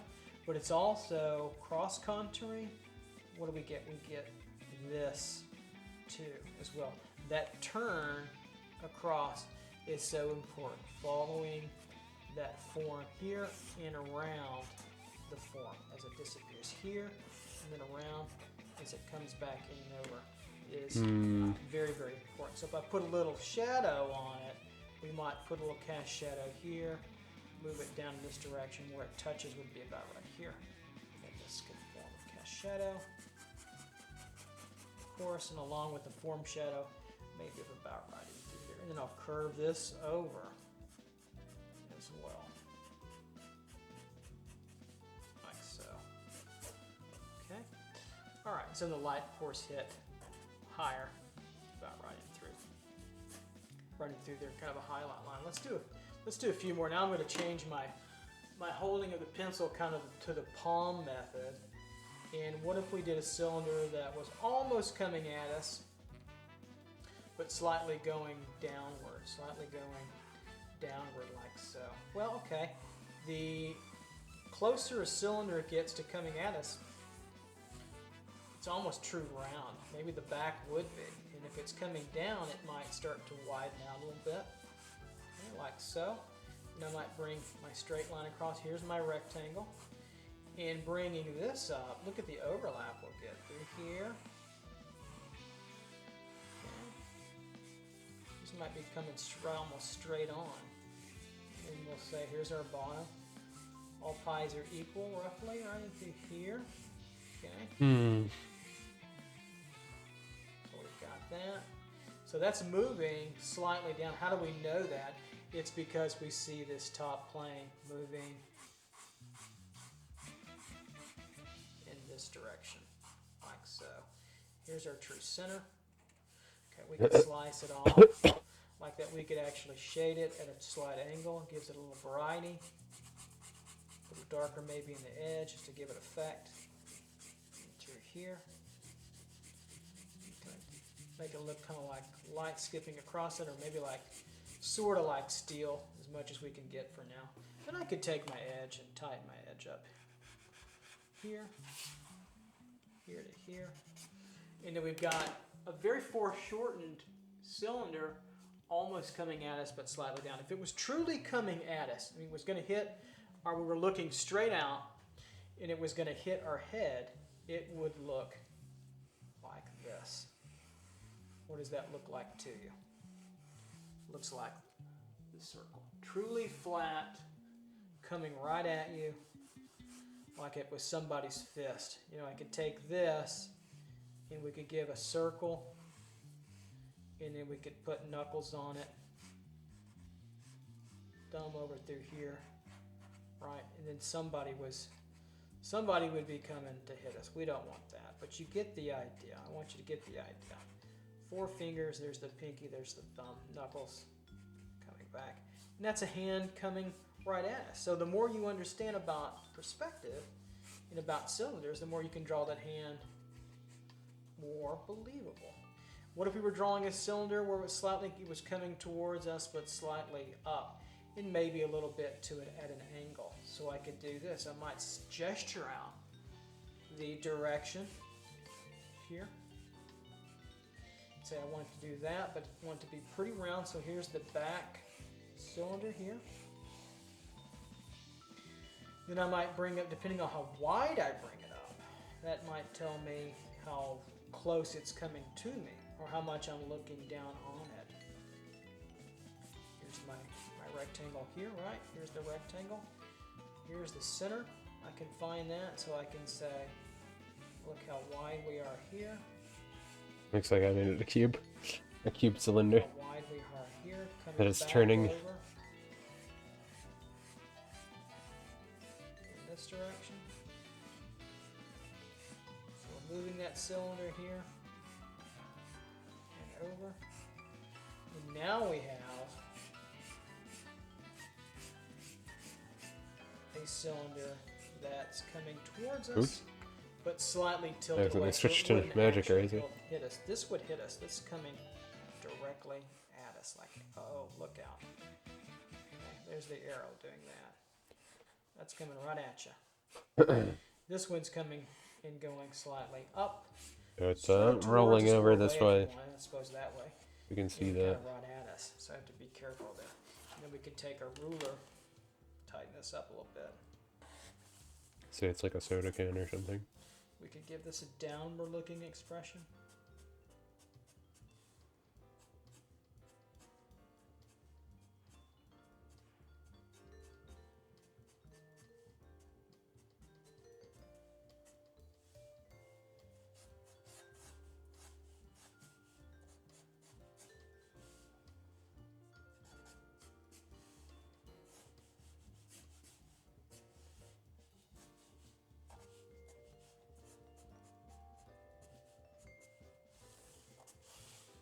And then we can slice this coming across. We can use that line like so. I don't think that looks terrible.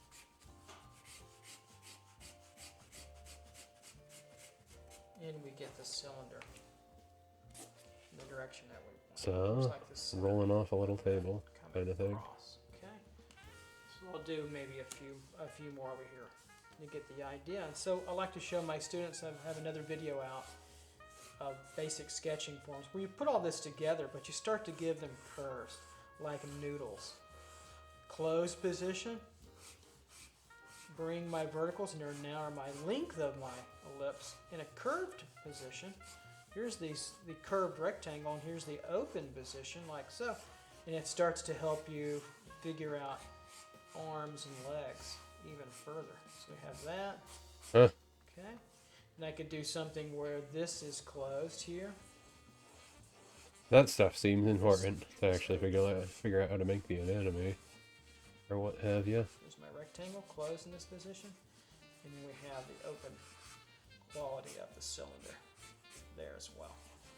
So these are a little bit more dynamic and more active, and these are more static but very accurate to the concept of the basics of the cylinder. Okay? All right, so there you go. So we talked about today the cube, the sphere, and the cylinder, their applications, and hopefully you can start to see their importance into the context of Yeah, I drawing. like that. Why we have them, It'd be better why if I had they're the pressure available, thing. and they are Eh. tools for you to use, It kind of to works. explore and experiment with no matter what type of art or what type of profession you're going in that's visually oriented. I could see you using this in really every single profession. So keep that in mind. All right, so I hope you got something out of it. And if you have any questions, feedback, email me. A few of you do that. I love that. Keep that up. Keep on practicing. Put a little cash shadow. And that's the whole thing, is to excuse me, practice very diligently these aspects. Now, it takes time. Drawing happens slowly, but you get better with doing. It takes time over time, and you will see the improvement.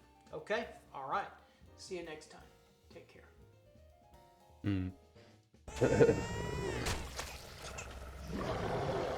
Oh, great. One of the fake video Okay, welcome back. One of the fake games. Different teacher for this part. But I guess the idea is to start practicing shapes, right? We did 3 hours of fiddling around trying to make this stuff work the correct way. Try it. Let me actually pop that off, and yeah, let's look at some of the shapes we have here. We have a can that is attempting to roll. Go that way. I think that looks okay. It kind of looks like it's a bread box, but you know, for using a mouse, I think that looks pretty alright. If I could shade this better, I think this would look better. But it's doing its best. It's doing its best.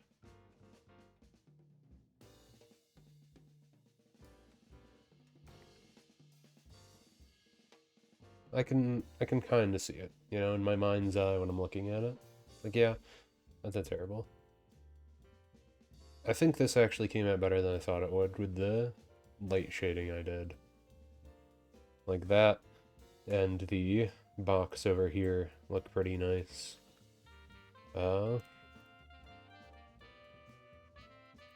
Here, let me use a normal line for right now.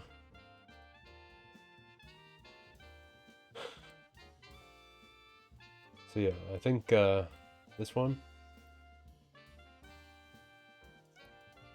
and this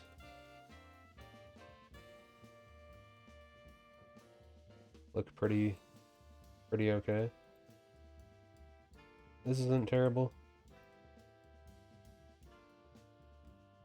Could be better, but not terrible. My little thrown together bottle is not bad, I think. That's not terrible either, but it's just like little cube. It's a cube arrow. I don't think this is necessarily bad, but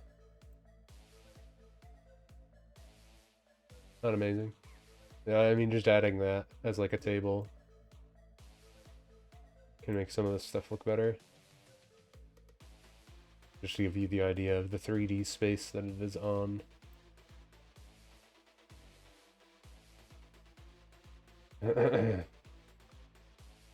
I think it's an attempt. It's an attempt to try and understand the shapes.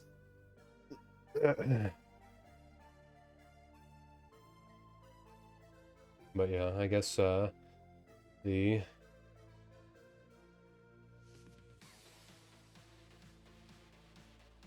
curved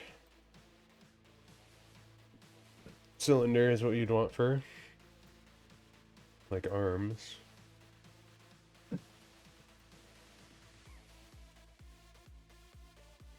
If you had a curved cylinder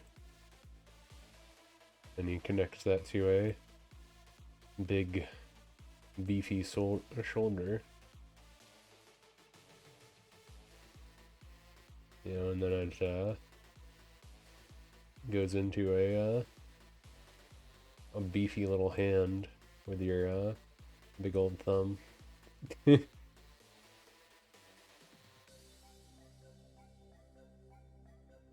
you got a bad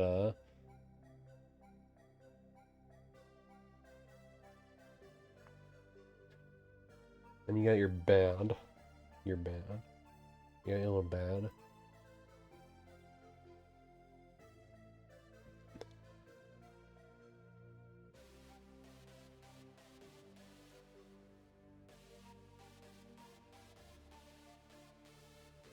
But ideally you connect that into a neck. And that would go into like a head.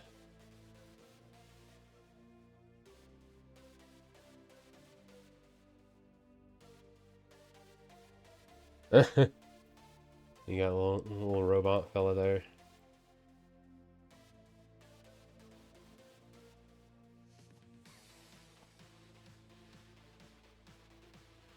Such a be more like.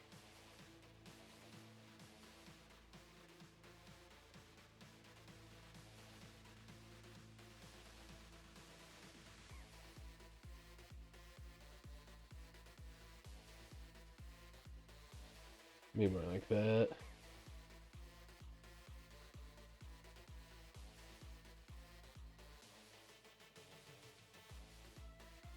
Then you have your giant arm.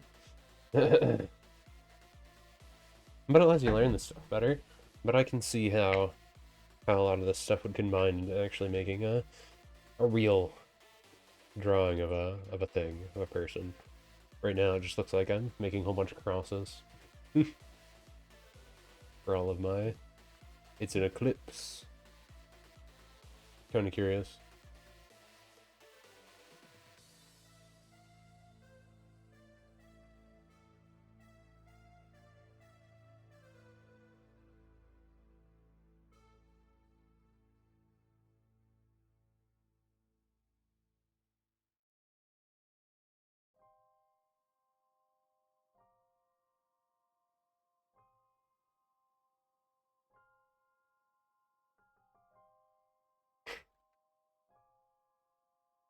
my time. Not exactly gonna work.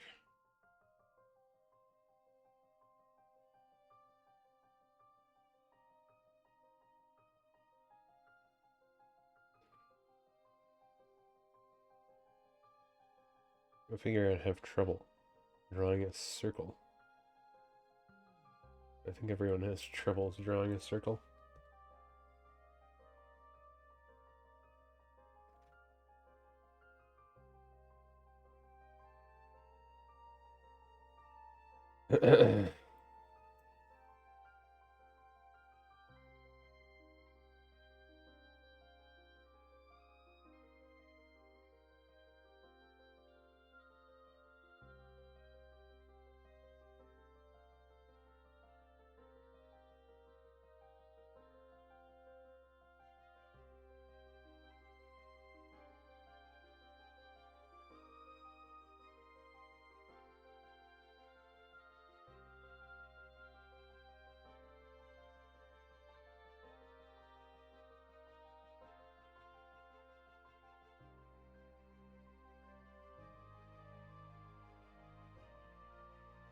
Get right in there.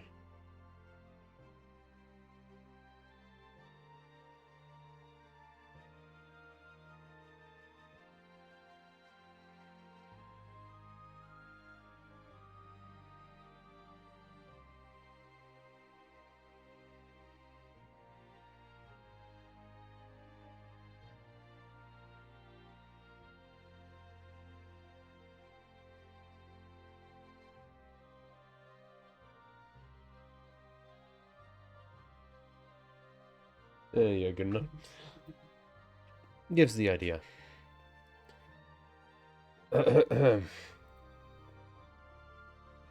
Well, I've done this for like 3 hours. I'm getting pretty hungry. So I think I'll end there for now. For anyone popped in, thanks for watching.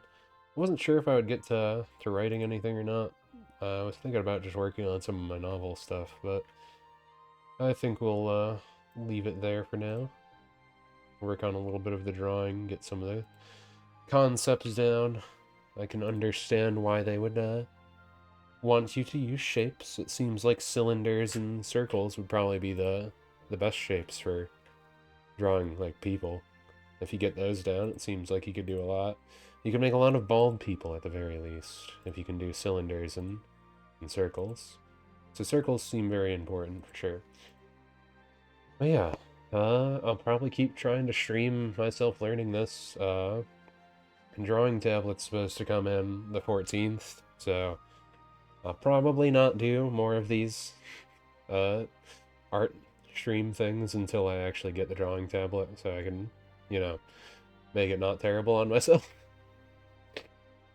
Because using the mouse and keyboard for this, it makes shading not really doable, so I'd definitely wait for that. But I can practice with my notebook and stuff at least, so I'll keep doing that at the very least. Anyway, for anyone who stopped in, thank you for watching. Hope you enjoyed, and we'll see you on the next one. So till then, catch you later.